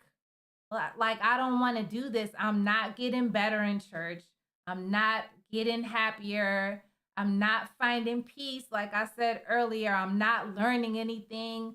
I'm down and out. I'm already broke, and you want my rent money. You want my rent money. I'm already broke. I'm giving you more money that I don't have. So people are getting tired of church. I think during the C word epidemic that we had, people realized, like, you know what? I really don't need church. I really don't need church. Church is not helping me. Like, and I'm not saying like you're just going to a church to get help, but a lot of people look to church and religion for hope. Like, they're trying to get hope, they're trying to overcome something. Like, some people have been dealing with some things for years, like longer than we can imagine, like dealing with something, and they feel like, I'm not really getting answers here, so why do I continue to come to a place that's not helping me when I can go down there to that card reader lady and she gonna give me these trinkets or whatever, and I'm gonna be okay in a week. Like, and I think people, and that's what's like, I think that's what's keeping people away from the church and stuff, because God can't help people in a place that he's not in. Like, you can go to that church every day, and if he's not there, like his spirit not in that church, you wasting your time. And a lot of these churches is, well, I believe in God. And I believe his spirit is not in that church. Like, that church is void of God, Like, y'all basically, and I don't know if it's me because I'm corrupted. Maybe I'm very corrupted, but I've walked into churches and I said, you know what, God, I'm gonna go back to church. I'm gonna go back to church. And I've walked into churches and immediately said, nah, I can't do that. Now I don't know if it's the evil in me that's like, oh, I don't like it here, like I'm not comfortable here, because that could be very well it. Or if it's just like I'm in a place now where I know, like, I'm not getting better here, like I might as well stay home, because I'm not changing. I'm not gonna do the right thing. And maybe it is me. Maybe it's just me that's not doing the right thing. Maybe it's me. It has nothing to do with Satan or God. Maybe it's just me, and I'm just not built for being a good person. Maybe I'm just not, something is going on with me that I can't get it right, because it's very difficult. Like, we can say we are a good person all day, but we know how we uh treated someone at the grocery store, or how we gave someone a dirty look, or like, we know ourselves, and we know, like, we can present to the world like, oh, I'm just this great person, I'm an angel, look at me, I'm so nice. But we know who we are at our cores, we know ourselves, and I just think that church is so corrupt. Not all churches, but some churches are so corrupt in themselves that you can't even get your help there and figure out where you need to be, because it's all evil in there. You get what I'm saying? Like, I don't Hmm. know. Or simply an echo chamber devoid of God. Right.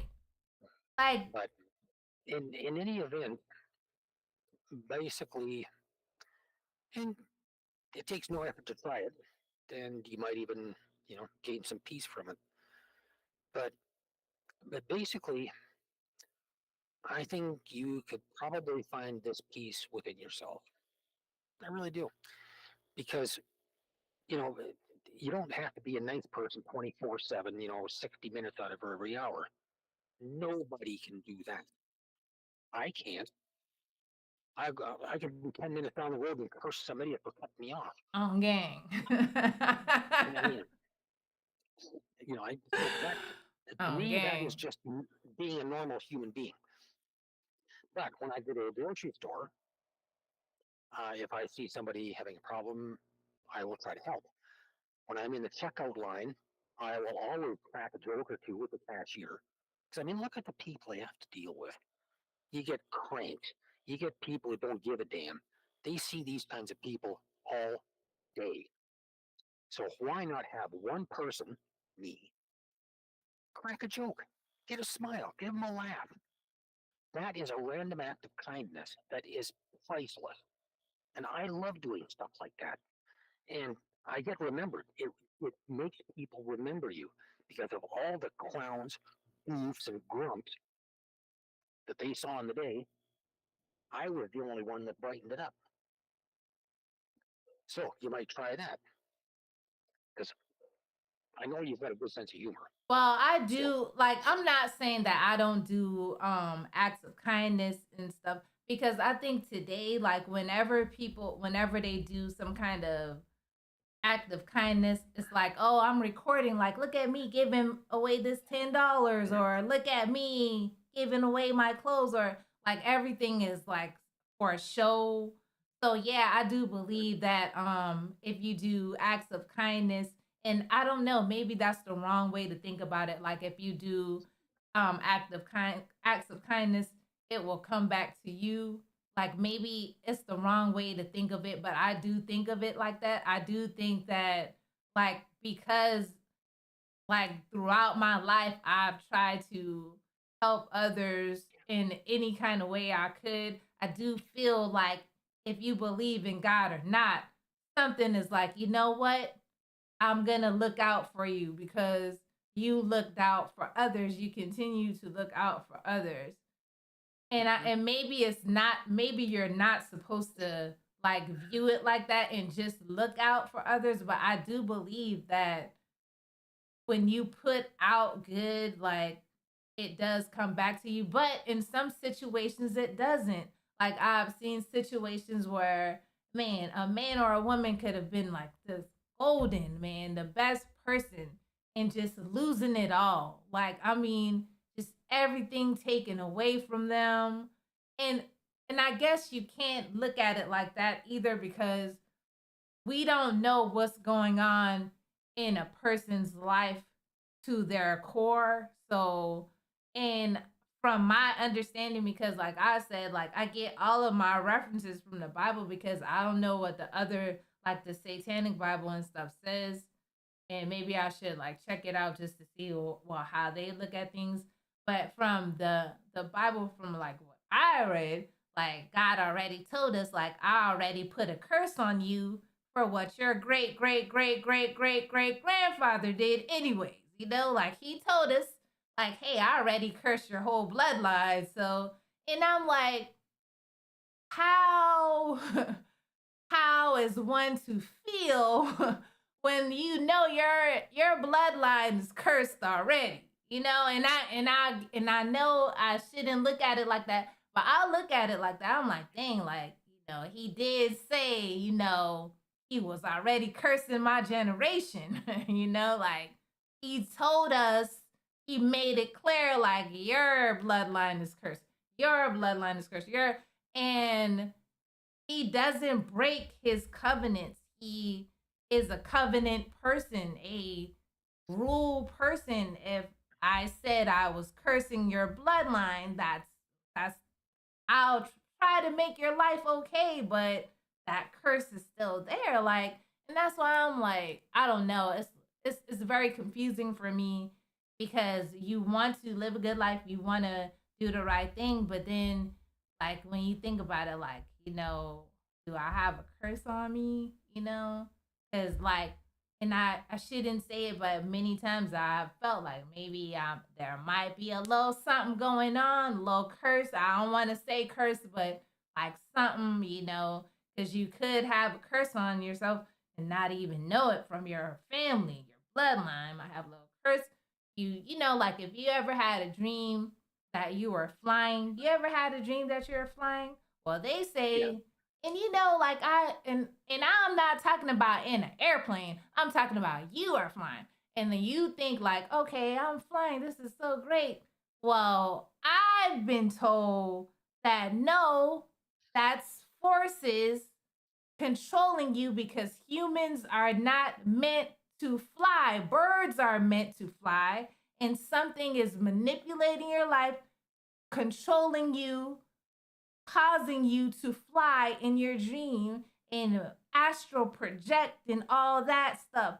And all that stuff is real. Like people astral project, uh, I don't know, get spells cast on them. And it sounds crazy, but I feel like that stuff really does happen. Like people wake up and they say, I was flying over someone's house the other day. Like I believe that stuff really does happen, and you can't fight evil with evil, can you? Like you have to fight good with evil. And because I mean, from the rules I know, a house divided cannot stand, or you cannot serve two masters because you'll hate one. You know what I'm saying? Like I don't know. Like it's just the way that I learned. And I didn't even know a lot of that stuff before I got away from churches that were not actually teaching that stuff.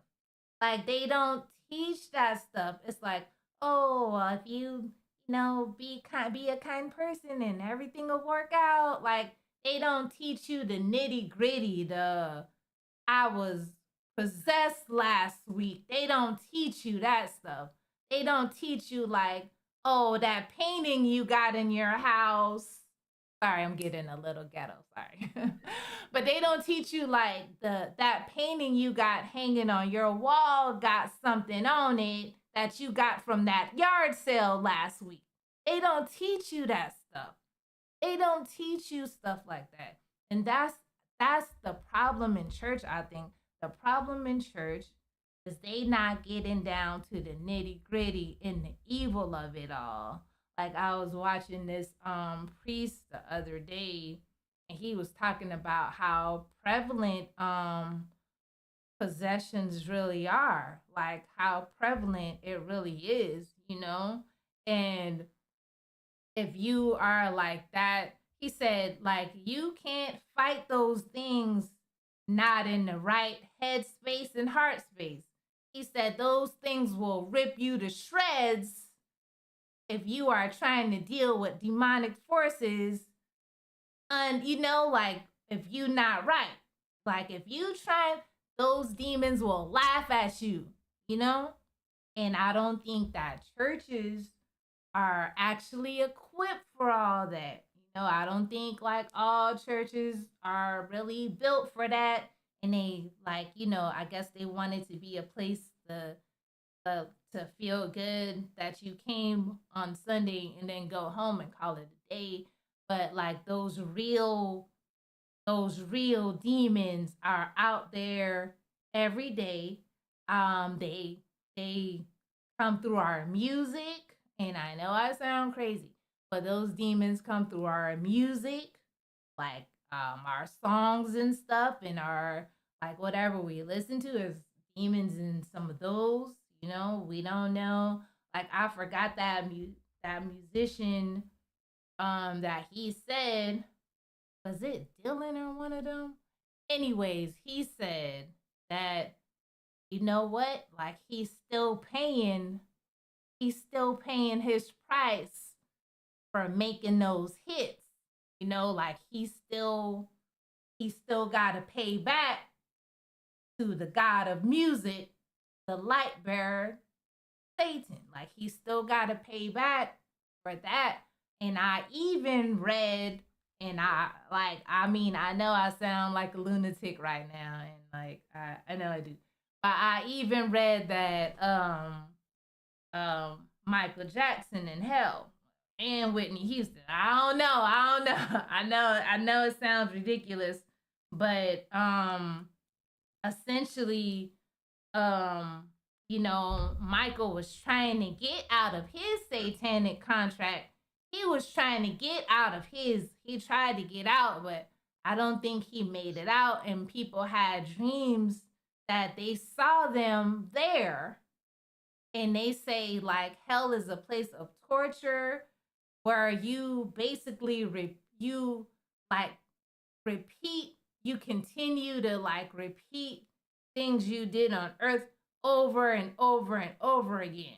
Like, and I don't know, but there have people who said they they died, like they lost consciousness, they died, and they had to be revived, and they remembered, just like people remembered heaven, it's people who remembered hell. And they say it's a place that you or I or anyone wants to go. Like they died, they were there, and I don't know whoever y'all believe in, but something pulled them out and was like, okay, you saw what was there. Now, maybe you might want to straighten up. And even knowing that, I'm sure it's still difficult for them to like live like a straight and narrow life. It's so difficult to just be straight and narrow. That's very, for me it is. I can't speak for everyone, but for me I feel like that's just very difficult to just be like, okay, I'm never going to do anything wrong. I'm going to always be the best person. I'm going to be nice. I'm going to, what do you think about that? I'm sorry. I know that was a ramble. That was a lot. But what do you think about that?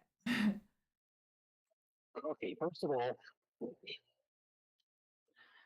as far as being a good person goes, you do that when you have the opportunity, not as a mandatory activity.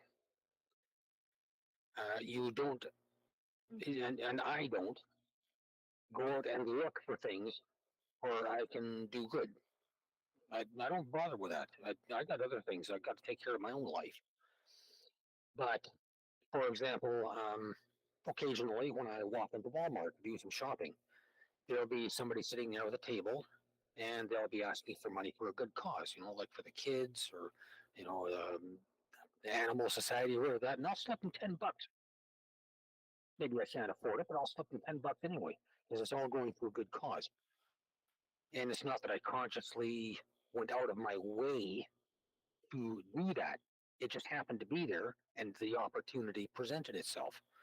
There have been other times when I've been driving out of a parking lot, excuse me, and a couple of times I saw this woman standing there holding a sign saying, I've got 3 kids, I got, no money and like that, so I gave her $20. I mean, why else would you be standing out in the street if you got no money? It's an opportunity that presents itself. I don't consciously go out and look for it. You don't have to. That's not the idea. Um, I know that some people think you got to be good 24/7, and that's impossible. I don't know anybody who can do that. I can't. My father, my father, God bless his, oh, what a man. He couldn't do it either. Nobody could. Nobody can. You're not. If you are perfect all the time, you're not human. That's the way I look at it. You're gonna get angry. Occasionally, maybe you want to slug somebody in the jaw, but basically, you're human. So the idea is, if the opportunity presents itself and you're there, do it. That is the best possible way. It's spontaneous. It's not thought out. It just is there and it happens. And the best kind of charity, so I've heard, is anonymous. So if the opportunity presents itself, do that too. Uh, but it takes all kinds of forms. You see somebody drop something, pick it up for them. You see it, do it. Or there was, and I've had that thing where I've had it returned to me too. Um, people, oh, you hear your wallet, don't forget your wallet, or you know, oh, you gave me $5 too much, something like that. Um, it's always going to come back to you in one form or another. Maybe not just then, but it will come back to you. And this is, it's to me, it's inevitable. Just the way the universe works. What you do comes back to you. It's well, better for lack of any better term, it's karma. What goes around comes around. So if you want to act like an asshole, do various things to piss other people off, steal stuff, hurt people, well, that goes around. But what comes around may not be so pleasant because it's going to be about the same stuff, only it's going to be coming back to you. So, this is why, like I say, I occasionally will curse people for doing stupid stuff, but generally, I will try to be helpful, be nice. What's the matter with being nice? I I can't tell you how many times it really irks me to see people where they don't exhibit good manners. Just plain good manners. Hold the door open for somebody. I do that whenever I can. There's somebody right behind me. Oh, it's here. Oh, thanks, man. It's just these small little things. They are good things. And I don't keep score. What's the point? What the point is that I have made somebody feel good. I've helped somebody do something. I've made their day a little better. That is what counts. That's all that counts. So, I don't have a scorecard. There's no point. And this is, again, and this is where we come back to the pervading force. Because what you're doing, basically, by doing good things for good people for no reason other than to do good, is you are channeling the good side of this force to do good, and it will come back. Because for every action, there is a reaction, and it will take the form of whatever you do. So, if you do something stupid, you're going to get stupid. If you do something intelligent, you're going to get intelligent. If you do something nice, you're going to get nice. This is the way it works. And I found that it worked wonderfully. Um, Ever since I adopted this principle, um, and I think basically the first time I ever adopted it was back in 1983. I was unemployed. I was on unemployment insurance. It was a cold, rotten, windy day in October. I was walking down the street to go to the store to get a little bit of food, and I heard one meow, just one. And what it turned out to be was a little black kitten sitting all hunched up beside this car wheel, trying to stay warm in this weather. And without even thinking, I didn't even give it a second thought. I scooped up this little kitten and I claimed him for my own. Since that time, good things have happened to me because I rescued an innocent from certain death. Later on, the same thing happened. I rescued another black cat from my neighbor. He was not happy about a litter of kittens and what they'd done to his mattress, but that's his problem because he was well, he did stupid and he got stupid, so karma wheel turned. Anyway, I rescued another black cat from a neighbor downstairs. And again, I was never a cat person up to then. Since then, I have, from basically cradle to grave, except for one cat, I've had Viren, Spanky, Buddy, Max, Tommy, and the last one in the line is Dusty. They are all rescue cats. I took them in without even a second thought. Those are all good things, but you do them without thinking. Why? Because it's just the right thing to do. It should come as an instinct, and most people don't develop that instinct.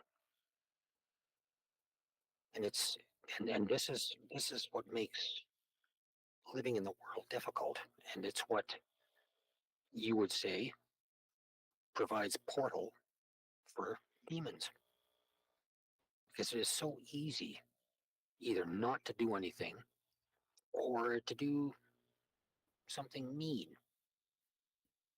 It's it's easier to hate and destroy than it is to love and build.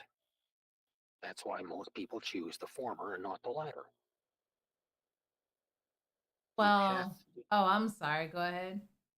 I was just going to say, you have to make the right choice. Otherwise, you're going to pay for it either in this life or when you leave it. Yeah, that's what I was gonna say. I think that maybe all of the all of the wrong things I did in my life, because I have done a lot of wrong things in my life. Like I feel like maybe that's maybe I may be paying back for those things. Now, don't get me wrong. I am blessed beyond measures, okay? Like I have everything I need to survive, like thank you God or whoever you guys believe in, but for me, God, Jesus. But I have everything I need, like everything I need. But sometimes I feel like something is missing. And is it because in my past I wasn't so good to people. Like I wasn't so very good. I didn't treat them good. I was mean, maybe still mean, could be still mean, maybe too mean, maybe vicious, probably a little vicious, and I feel like okay, maybe things aren't like you have everything, but you are missing things because of how you have acted in the past, or maybe a little bit even of how you act now. And like, is there a way to not even from a biblical perspective, but is there a way to reverse? Because you said you said you had to curse some people. Is there a way for those people that you had to curse to okay, you know what? I've learned my lesson from Ken's curse. What can I do now in order to be redeemed, for a lack of a better term? Mm, I think it depends on the recipient. Um, the people whom I cursed will likely learn nothing from their experience. But you, on the other hand, um, you recognize that you've done wrong. I mean, I've done wrong too in my life. I mean, I've done some pretty crummy things. I'm a I'll monster. admit it. Yeah, I'm a monster. Um, mm, no, you're not. But I guess what I'm trying to get to is that the best cure for any of this, see, what's probably happening is you're being tortured by your own mind, and what you carry around with you affects the way, um, for lack of any better term, it affects the way you live. So basically, if you carry around these memories, these things, um, they're useless to you. You have to get rid of them. Not I'm not saying forget them, but simply don't let them consume you. See, this is the kind of thing that hell is made of. It is made out of regret, remorse, hopeless hope. This is the kind of thing that you're going to find in hell. And some people can make their own hell on earth. They don't have to die to do it. They're already doing it. So the best cure for that, and this is what really is, it's like taking medicine. You may not feel cured or good right away, but given enough time, it will get better. And this is what I found. Um, from the age of about 12, I'd say probably until I was nearly 30, 18 years, I was an asshole. That's the only way I can put it. And somewhere along the way, it dawned on me, you're an asshole. So then I set about to do something about it. And that's when I changed my entire life philosophy. That's when I found that I could actually be a decent person. And it took the desire to do it. I said, like you don't even ask yourself why you're doing it, you just do it. And once it becomes that way, you'll find that things get an awful lot better. Maybe not right away, but they get an awful lot better. And after I went through, after I finally passed through that period of whatever the hell it was, um, I was able to make peace with my father. Um, I was able to reestablish communications with my mother. I was able to at least start to hold down a steady job and make some money. Um, things just kind of fell into place. And that is not maybe what you can expect, but those were all good things. And they were all good things because I wanted to do good things, because I harbored good thoughts. I mean, granted, there was one bad thing, and that was, you might even remember this, when I and my brother and a buddy of ours got held up at gunpoint in a rental house. Mm. We almost got blown away, but thankfully we didn't. It could have ended up very differently. I mean, we could have ended up with blood stains on the floor, but luckily that didn't happen. But again, things will start to come to you, but you, first of all, have to change this. As long as you harbor all of these burdens,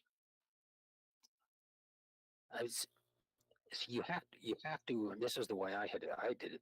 You have to remember, first of all, and don't ever forget the things that you did, but know why you did them, and then don't do them anymore. Use it as a lesson, not as a torture. Because, I mean, the only monsters I know of are Adolf Hitler, Mussolini, Hirohito, up until the point they lost the war, Hannibal Lecter, Pol Pot.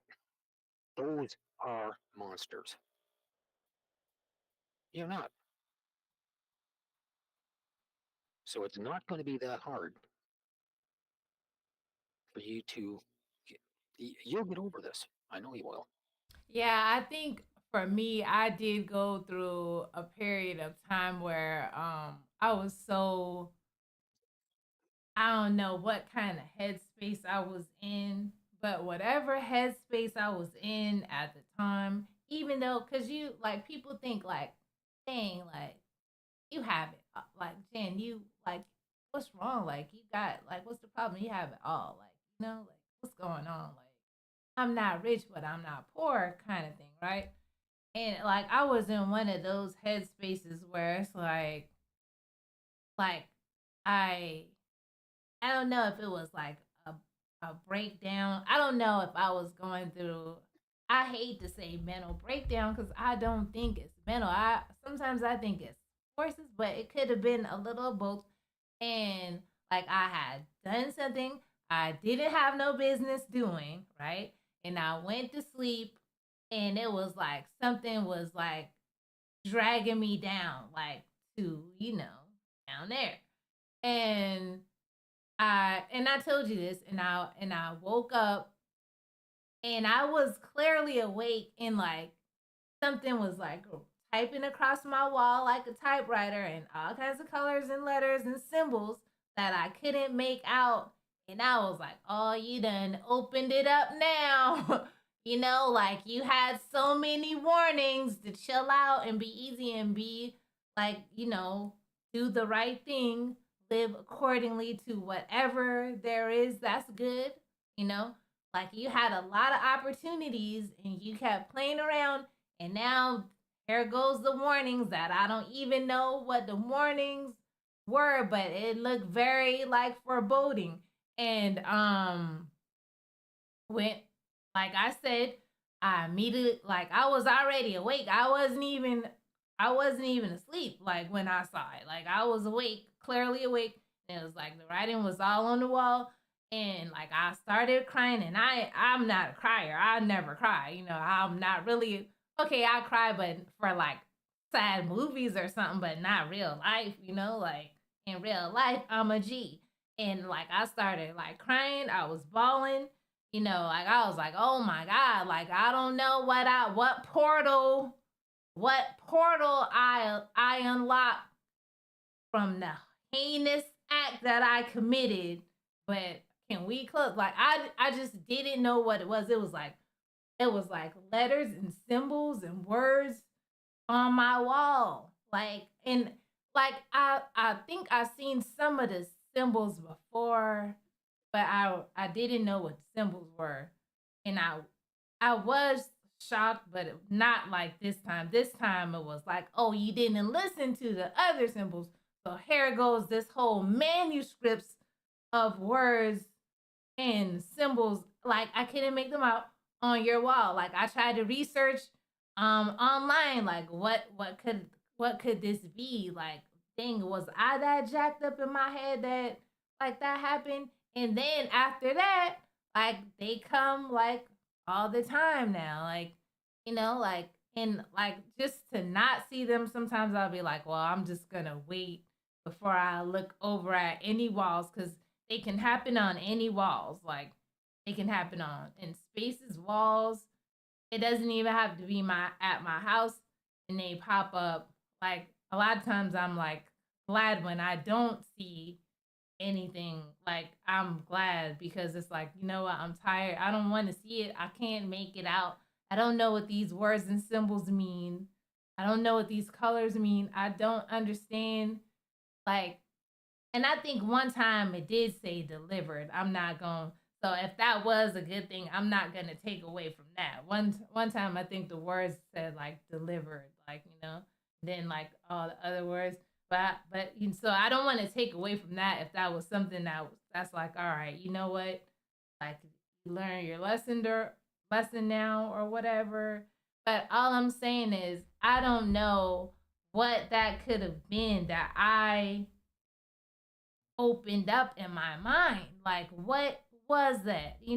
Because we know when we are dreaming, and we know when we are awake. Well, most of us do. Like, we can differentiate between, okay, I'm sleeping, I'm dreaming, and I'm clearly awake, and I see what's going on clearly. I see what's happening clearly. I see that there are these words that I don't know on my wall, and I'm looking at them. I'm looking at these words. And then I told you, like, immediately after that dream, like, I had got a messenger from, like, this church group that said Jesus is living in China right now, that he's in China. And like, and I don't want to say that they are wrong, and I was listening, until I think like something was like, like, nah, it's not legit. I don't know, but something like somehow like I lost contact with the group and I just stopped reading the books that they sent and everything. Cause maybe like it was something like, all right, like you're not smart enough to not participate on your own, so I'm gonna pull you out of it. I mean, I know that was a lot, but I mean, this is real life, and that's why when I talk about demons and stuff, like I feel like this is real life. Like people think like, oh, like there's no way there are demons. It's just people that are bad. But I do believe that there are demons that are influencing us, having have influences on our lives. Like I was telling you about that thing in Brazil. Big up to everybody in Brazil, but how they had that that parade with all those demon floats and everything, and then a flood wiped them out immediately. Like that, it didn't happen too long ago. And like, are we being arrogant in our evilness? Like, are we being so arrogant and evil that we think we can mock something even if we don't believe it, are we so arrogant enough that we can mock it? You know? Like, I wouldn't even go around mocking a Satanist, you know? Like, I wouldn't mock a Satanist. I'm not gonna, or I don't know, somebody who believes Hinduism or Buddhism. Like, I'm like, who am I to be mocking, something that I know nothing about? And like, who's to say that, oh, I just mock this Buddhist person or mock their belief or their religion, and then the Buddha takes me out because I was ignorant when I mocked it. Like I don't think we should go around mocking stuff. And I think like as far as like Christianity goes and stuff, like people find it easy to like mock it and be like, oh, Jesus died on a cross and this, that, and the other, and upside down crosses and all that. I think we shouldn't mock anything that we don't understand and know about. How about we just not mock anything? Because we don't know. Like we can clearly say we don't know. We don't have the answers. We don't know. Leave it alone and let people live their lives however they see fit, as long as they aren't hurting or harming anyone. Don't pass all these judgments on people. Let people live according to what's good in their belief, or even if they don't believe anything and they believe like, hey, I'm a good person, I give to the poor, I help children read, whatever it is that you do good and you just don't believe something that's structured. I say let them be, because if it was meant for them to follow A, B, or C, whatever entity or leader is in charge of A, B, and C will make sure that that person follows them in due time. Don't you agree? Yeah, yeah, absolutely. It's it was uh, it's a hard thing to describe, but I have ultimate and complete tolerance for religious belief. I am not going to say one way or the other if it's a waste of time or if it's worthwhile. If it exists, if it doesn't exist, they can they can do what they want. And as long as their beliefs, as you have pointed out, as long as their beliefs don't dictate that they force this upon other people, then let them be. Give them peace. But you see, there are so many of these individuals, if you could call them that have completely and utterly forgotten that nowhere in any of these religious books does it say go out and kill people. Go out and hate the Muslims, hate the Christians, and some of the Muslims hate each other, and some of the Christians hate each other. Everybody's hating, and why? because it is man's interpretation. It has nothing to do with God anymore. I mean, I'm not going to say one way or the other if God exists or not, but it has nothing to do with God anymore. It has nothing to do with peace.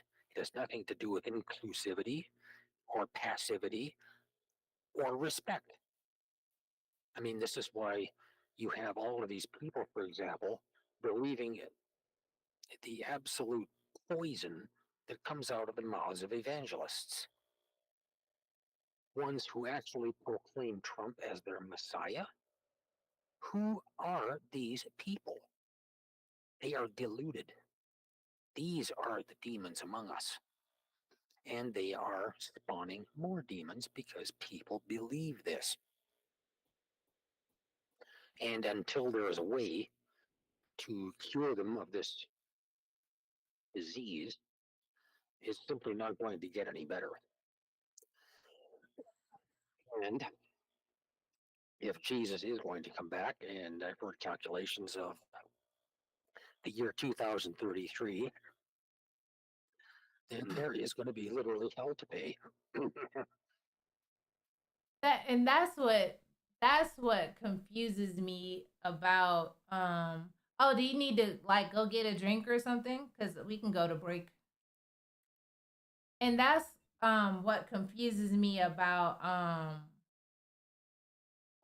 kind of like what you think, because so do you prescribe to not Christianity but Jesus? Like, do you prescribe to that, or are you more of like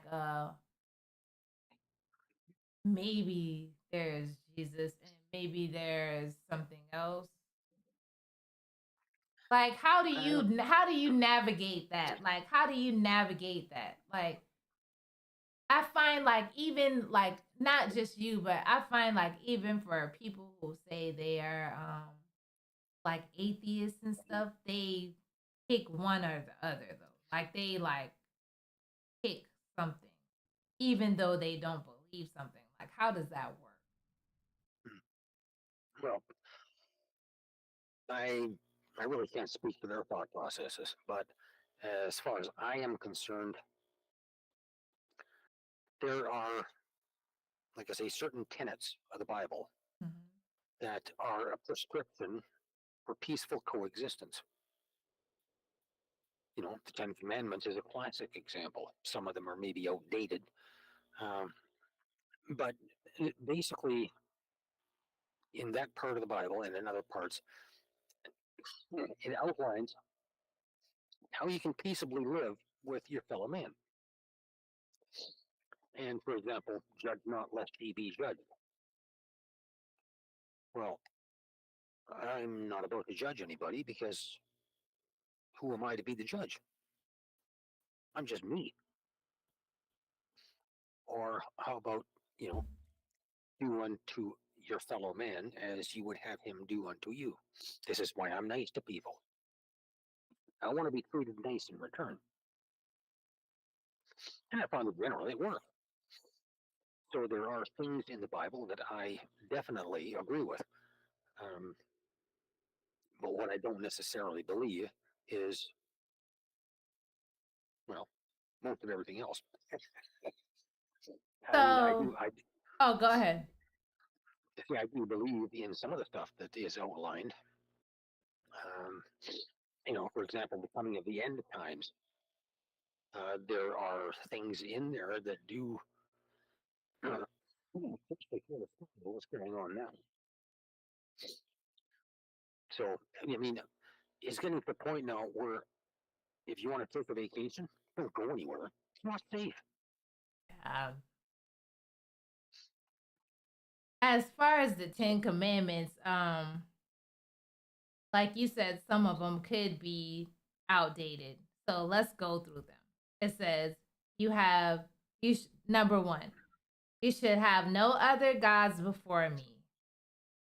Outdated. Mm, no, still relevant. In my case, I just have no other gods. I don't. I don't have a god. Um, like I believe in the all-pervading force in the universe. Now, of course, um, that raises the question: what does he mean by that? Does that mean that Hinduism is a heresy? Does that mean that any religion, and even though it may still advocate brotherhood, peace, inclusivity, love, all those good things, even in spite of that, because they have more than one God or a different God, then are they heretics? Like, this is the part that I fail to understand.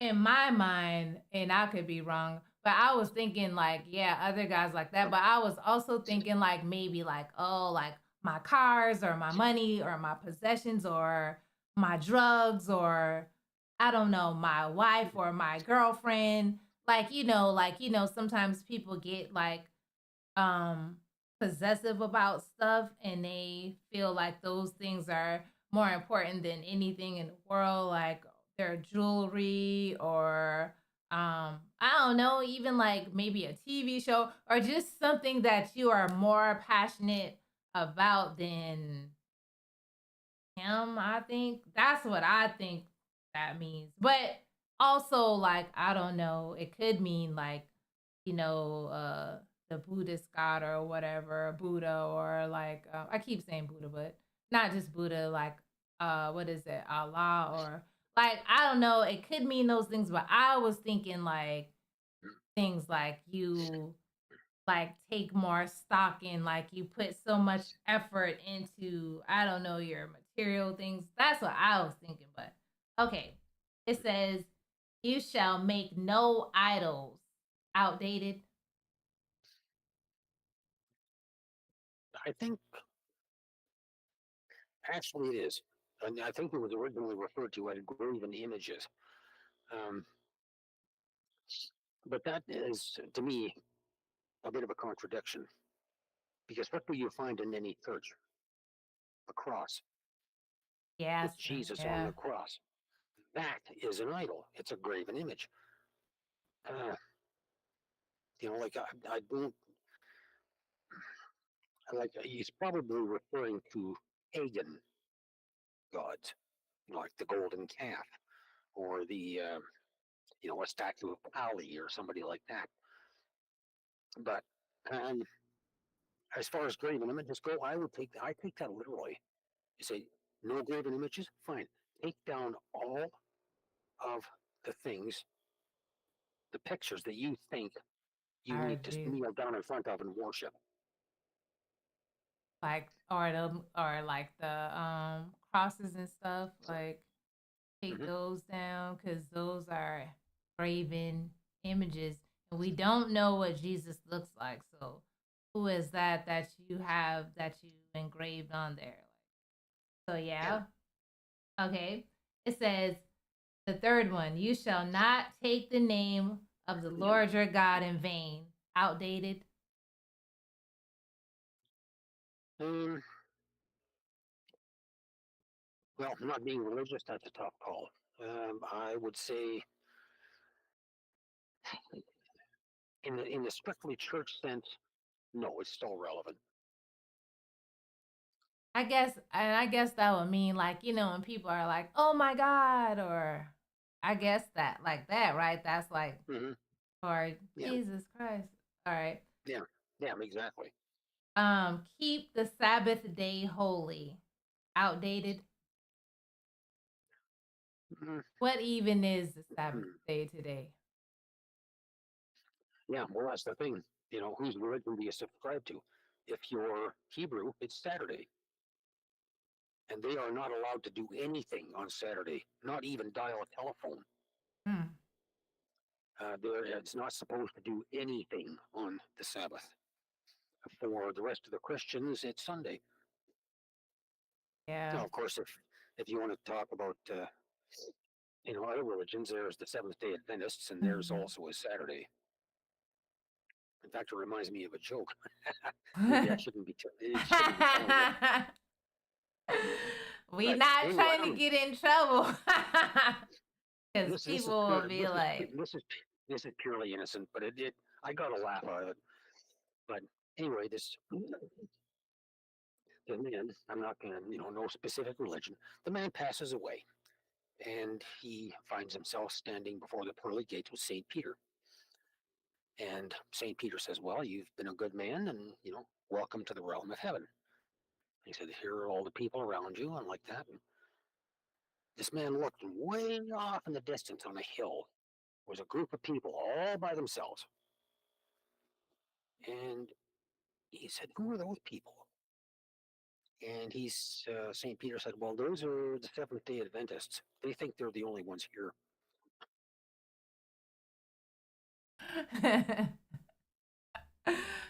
I'm just saying. I mean, I guess they're making light of all of the things, like we prescribe to. So. Well, I mean, Okay. everybody's got a different heaven. Right. Honor your father and your mother. Outdated. Yeah, still very relevant because they are the ones who gave birth to you. They are the ones who nurtured you. They are the ones who taught you. And back in the ancient civilizations, elders were very much respected because they were the ones who passed down the stories and the knowledge. Yeah. But nowadays, respect for old people, well, here's the Yeah, TV, I Marky think Marky. yeah, people have lost respect for their elders. Like, I don't know, they like hurt elders and like push them down and stuff, and like it's crazy. Beat on them. Like they don't even Scamming their own parents. yeah, like they don't even take care of them in the nursing homes and stuff. They like abuse them and torture them and stuff. I'm like, dang, what world are we living in that we are torturing people, our elders? Like, Yeah, you shall not murder, not outdated. That one is not outdated. You no, you should not commit adultery. Outdated. not in the least. You shall not steal, of course not outdated. So you shall not bear false witness against your neighbor. Yeah, well, that one's still relevant, but in Yeah. most cases, it's gone completely out the window. Yeah, like, and the last one, you shall not covet. Outdated. I think I covet a lot. I really think I covet a lot. Like sometimes I think like, why don't I have that? I want that. I want that. Why can't I have that? So maybe coveting is not outdated because I covet a See, lot. it, see, and this is one thing that I had to learn myself is to differentiate between want and need, because what you want and what you need are usually two very different things. I mean, I want a brand new car, but I don't really need one. The one I've got serves me just fine. I want lots of money, but I don't need any more than I have. So, and this is what gets a lot of people into a lot of trouble Mhm. because you give them a credit card and they will start buying what they want, not what they need. So, coveting for coveting's sake is no good. Yeah. Oh, I see your dog in the background there. I Nice white dog. know. I'm glad like she didn't bark or anything because normally she would choose violence. But like now she is being calm right now. I don't know if something scared her outside. I heard like a bang or something. So I think like Oh, something scared her or something like somebody outside probably out there doing something crazy or whatever. But yeah, so I mean, I have so many more things I want to ask, but I feel like we have been on a long time. But let's just quickly go over this before we close. Sure. So it was this thing that says what does the devil look like? And it says the devil is an invisible spirit person, which means that he does not have a physical appearance. I don't know. And then another depiction of him is a popular depiction of the devil is that he is a goat-like creature with horns, a tail, and a pitchfork. Some have suggested that such depictions of the devil were conceived by medieval artists who were likely influenced by folklore and ancient mythology. So I think you were saying something about that earlier. And of course the Bible has a lot of analogies of him, the angel of light, a roaring lion, a green dragon, and it says Satan keeps disguising himself as an angel of light, um, meaning he pretends to be good in order to fool people into following his teachings rather than God's.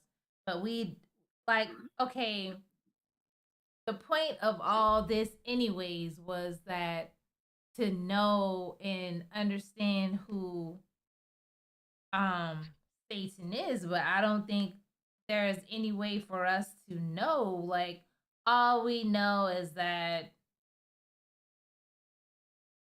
we think he is evil, right? Because that's what we learned, that he is evil.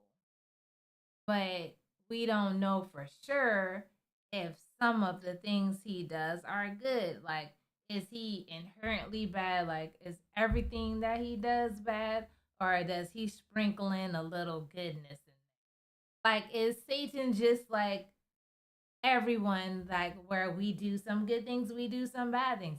Or is he just all bad and trying to get all the bad things done to accomplish his goal of taking over everything? Like, I mean, and I guess I would have to read like the manuals I was telling you about, which I probably won't read because again, I don't want to be opening up stuff. But I mean, I just wish I knew. Like, I know he is known as the great deceiver, of course, like deceiving, fooling people, tricking people. But like, is there ever a time where he's like, you know what, I want to be good today and I am going to help this person get a job, or I am going to, you know, like, and I don't expect anything in return. I'm just helping out. Like, is that weird? Like, like, do you think he ever helps anyone, or do you think it's like, oh, I'm helping you for a price? Do you think it's like that? I think it's like that. Um, I see. This is one of the things about, we'll call it history, for lack of any better term. Um, History is usually written through the eyes of the victor, not the vanquished. So what we're getting is a one-sided account. We've never actually heard Lucifer's side of it. We've heard God's side of it. That's what the Bible is. But we've never heard Lucifer's side of it, and we probably never will. So in that case, I would say that the stuff you read there is going to be probably a little bit biased, but going on the yin yang principle of the universe, there is either all good or all bad. There is no gray area. It's either one or the other. Have you ever seen the yin yang symbol? Yeah, it's like black and like a It's like an S curve. yeah, black and white, right? I believe it Or is, yes. And to get to one side from the other, you always have to go through one area. So you have to go through the yin to get the yang, or you have to go through the yang to get the yin. You Mhm. can't escape it. And this is basically how I view the Bible is that the account is of basically of an evil, completely, totally, absolutely evil, as told by supposedly the completely, totally, absolutely good person or party. And it's a tough call. Who knows? Um, it's it's something that is well, I don't think it can even be judged.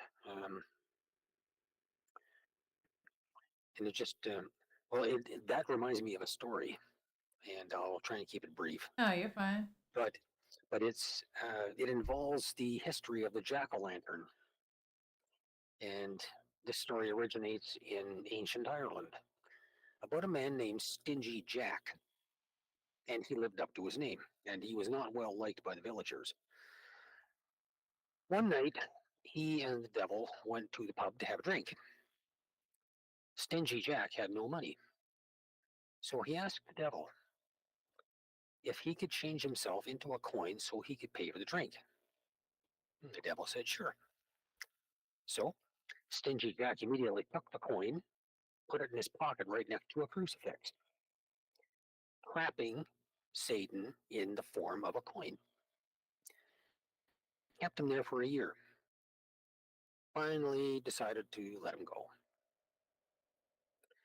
So later on, a similar situation arises, and Stingy Jack tricks Satan again. He says, I can't climb that tree. There's a nice juicy apple up there. Would you get it for me? So the devil says, sure. Devil goes up into the tree. Stingy Jack carves a cross into the tree base. The devil can't come down because he can't pass the crucifix.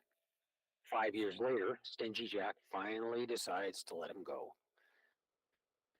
So the day comes when Stingy Jack passes away. God doesn't want him in heaven because he's a Mm. sneak. The devil doesn't want him in hell because of being tricked. So Stingy Jack, thanks to the devil, was basically sentenced to walk the earth with only a lump of burning coal as a light. Mm. And in order not to be harassed or attacked by Stingy Jack, people carved jack o' lanterns, Jack of the Lantern. Mm. And that was all in aid of keeping Jack away from their house. So, anyway, what it comes down to is was the devil in it for his own gain? Well, it doesn't seem like it because he didn't want Jack's soul. He didn't want Jack in hell, period. Right. God, God didn't want him either. So he was basically banished to walk the earth forever as a disembodied spirit, I guess. So in that respect, um, I would say that maybe in just that case, the devil was not evil, but rather showed some degree of stupidity. Yeah.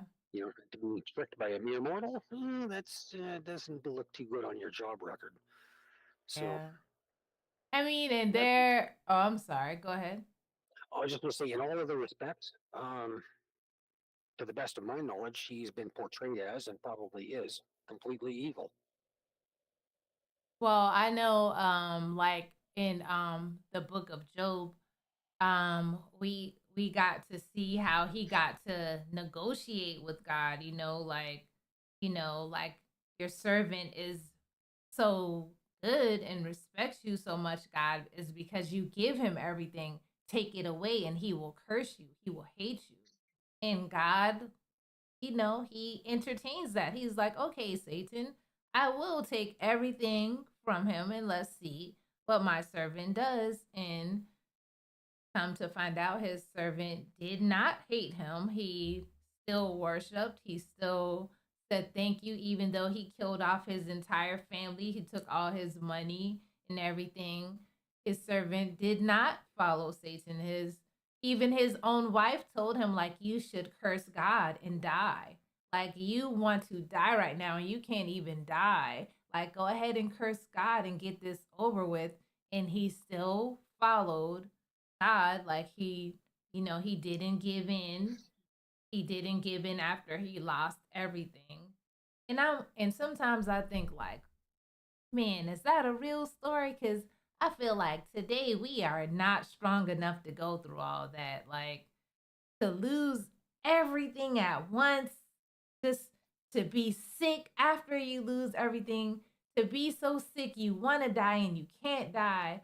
Like, what person can actually endure that? I just feel like, I mean, that for a person, the story of Job is like, no way one man can endure all that and still, I mean, we want to say, oh, of course I will still, serve you, God, but we want to say that. And I'm sure there are Christians, many Christians who would say, like, yeah, I could do that too.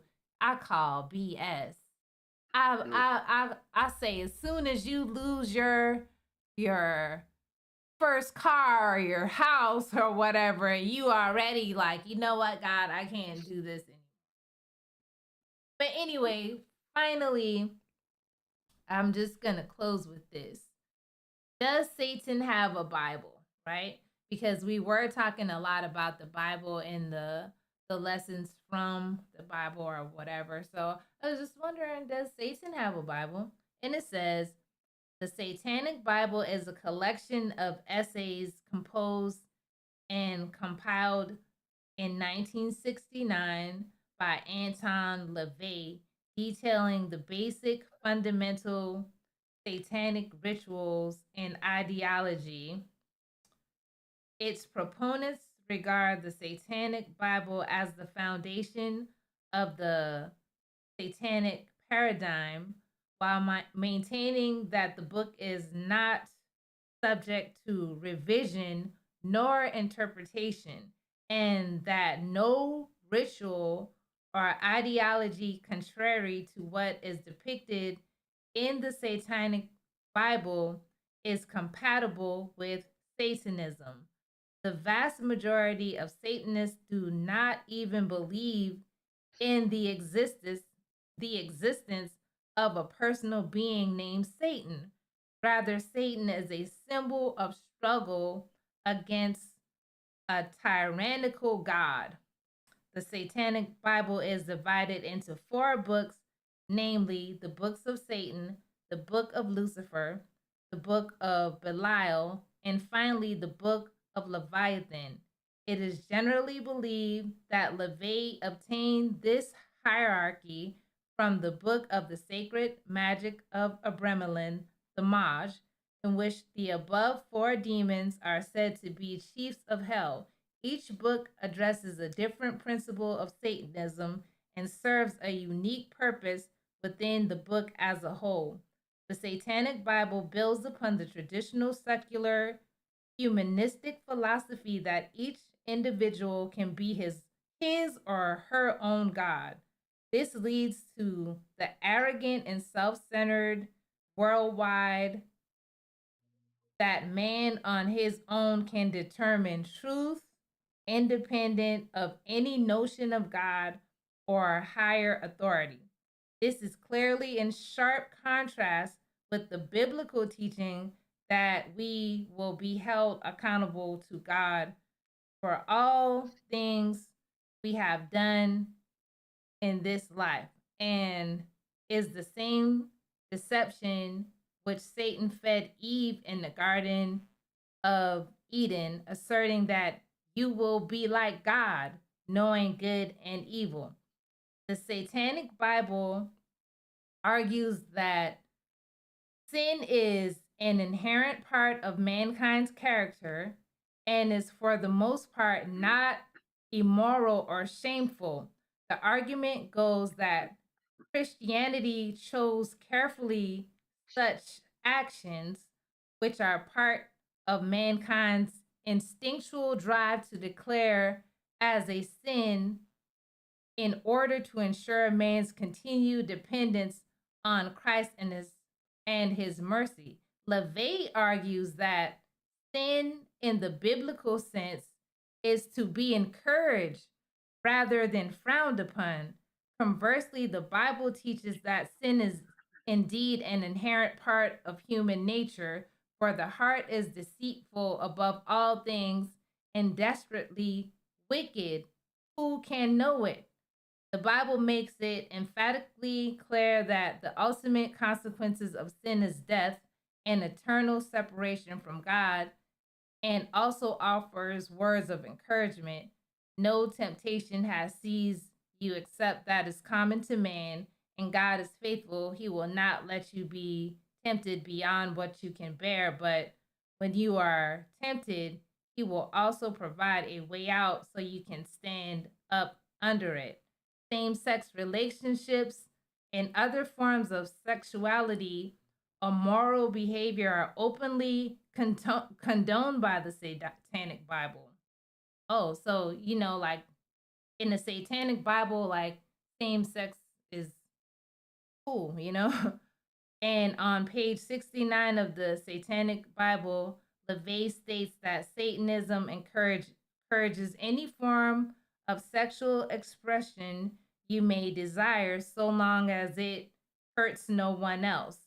This is also expressly in conflict with the Bible, which makes it abundantly clear that the place of sexual relation is exclusively within the context of marriage, which is intended by God as a relationship between one man and one woman for life, and commands us to flee from sexual immorality. All other sins a man commits are outside his body, and he who sins sexually sins against his own body.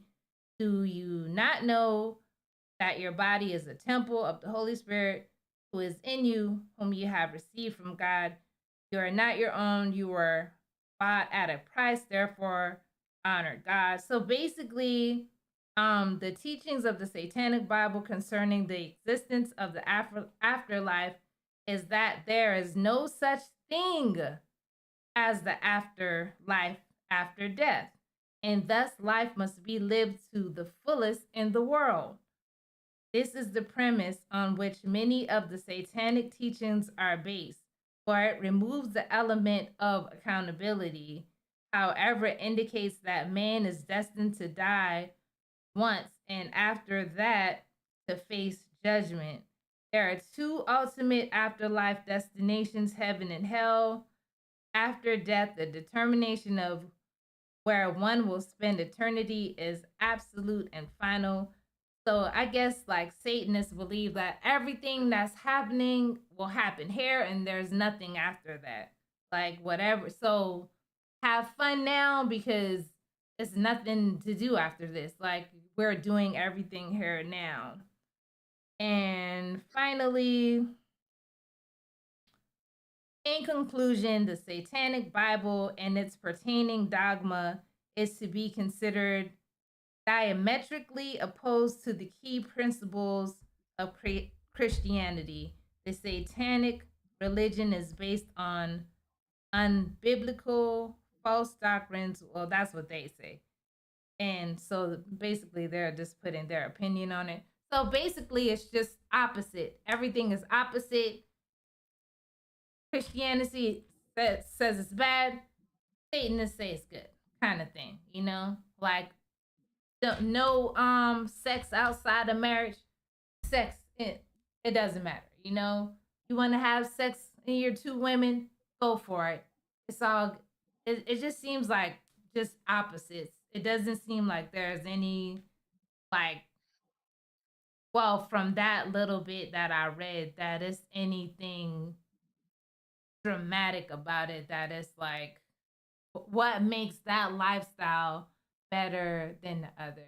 But that's all I will say in closing. Do you have any final words? Um, just a few, just a few. I'll keep it short. No problem. First of all, what I believe in is yes, there is an afterlife. And the way it works is this is that while we live, we are the captives of and under the dominion of our own hormones.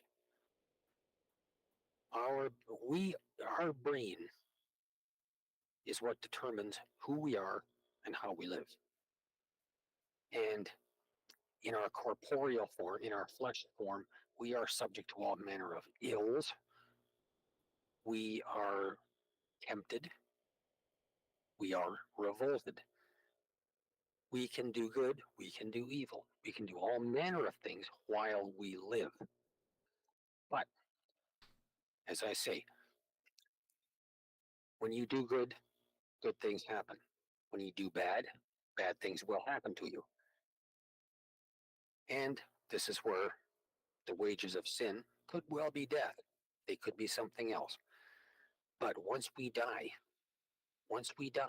and once we are free of our bodies, once we're free of these chemicals and hormones that course through our veins and go into our brains and make us do all these silly things and do all of these dumb decisions and all of these cruel actions, once we're free of all of that, we will achieve what I think everyone is entitled to is a final and lasting peace. Eternal peace. That was well said. Well said. Even if you don't prescribe to all of the elements of Christianity, everyone, I believe, would want some type of eternal peace, and no one wants to feel like this is the end all be all. Like, I don't even believe that a rich person would want this to be the end all be all. And I definitely don't believe someone who wants more out of life, who wish they had more, would want this to be the end all be all. But with that being said, I really appreciate you being here today. I don't have a lot of followers, and you did this with me anyways. Like this was perfect. Like I couldn't have imagined any other person to do it with first but you, because you seem to be very interested in whatever topics I wanted to talk about. You noticed that I really wanted to do this, so I appreciate it. Like I can't thank you enough, and I do hope that you would return. I would really appreciate that. So Well, two things. It was a pleasure, and yes, I will. thank you so much. So, with that being said, everyone, my very first guest, Ken, said he will return eventually. No pressure. So, if you didn't catch the live, please be sure to catch the replay. And if there's anything that you wanted to say about this viewing, please let us know. We both appreciate that you guys were here. So, without further ado, I'm going to go ahead and end us out of here. So, This is it. this This is is it. it. It's been fun. It's been fun, Jen.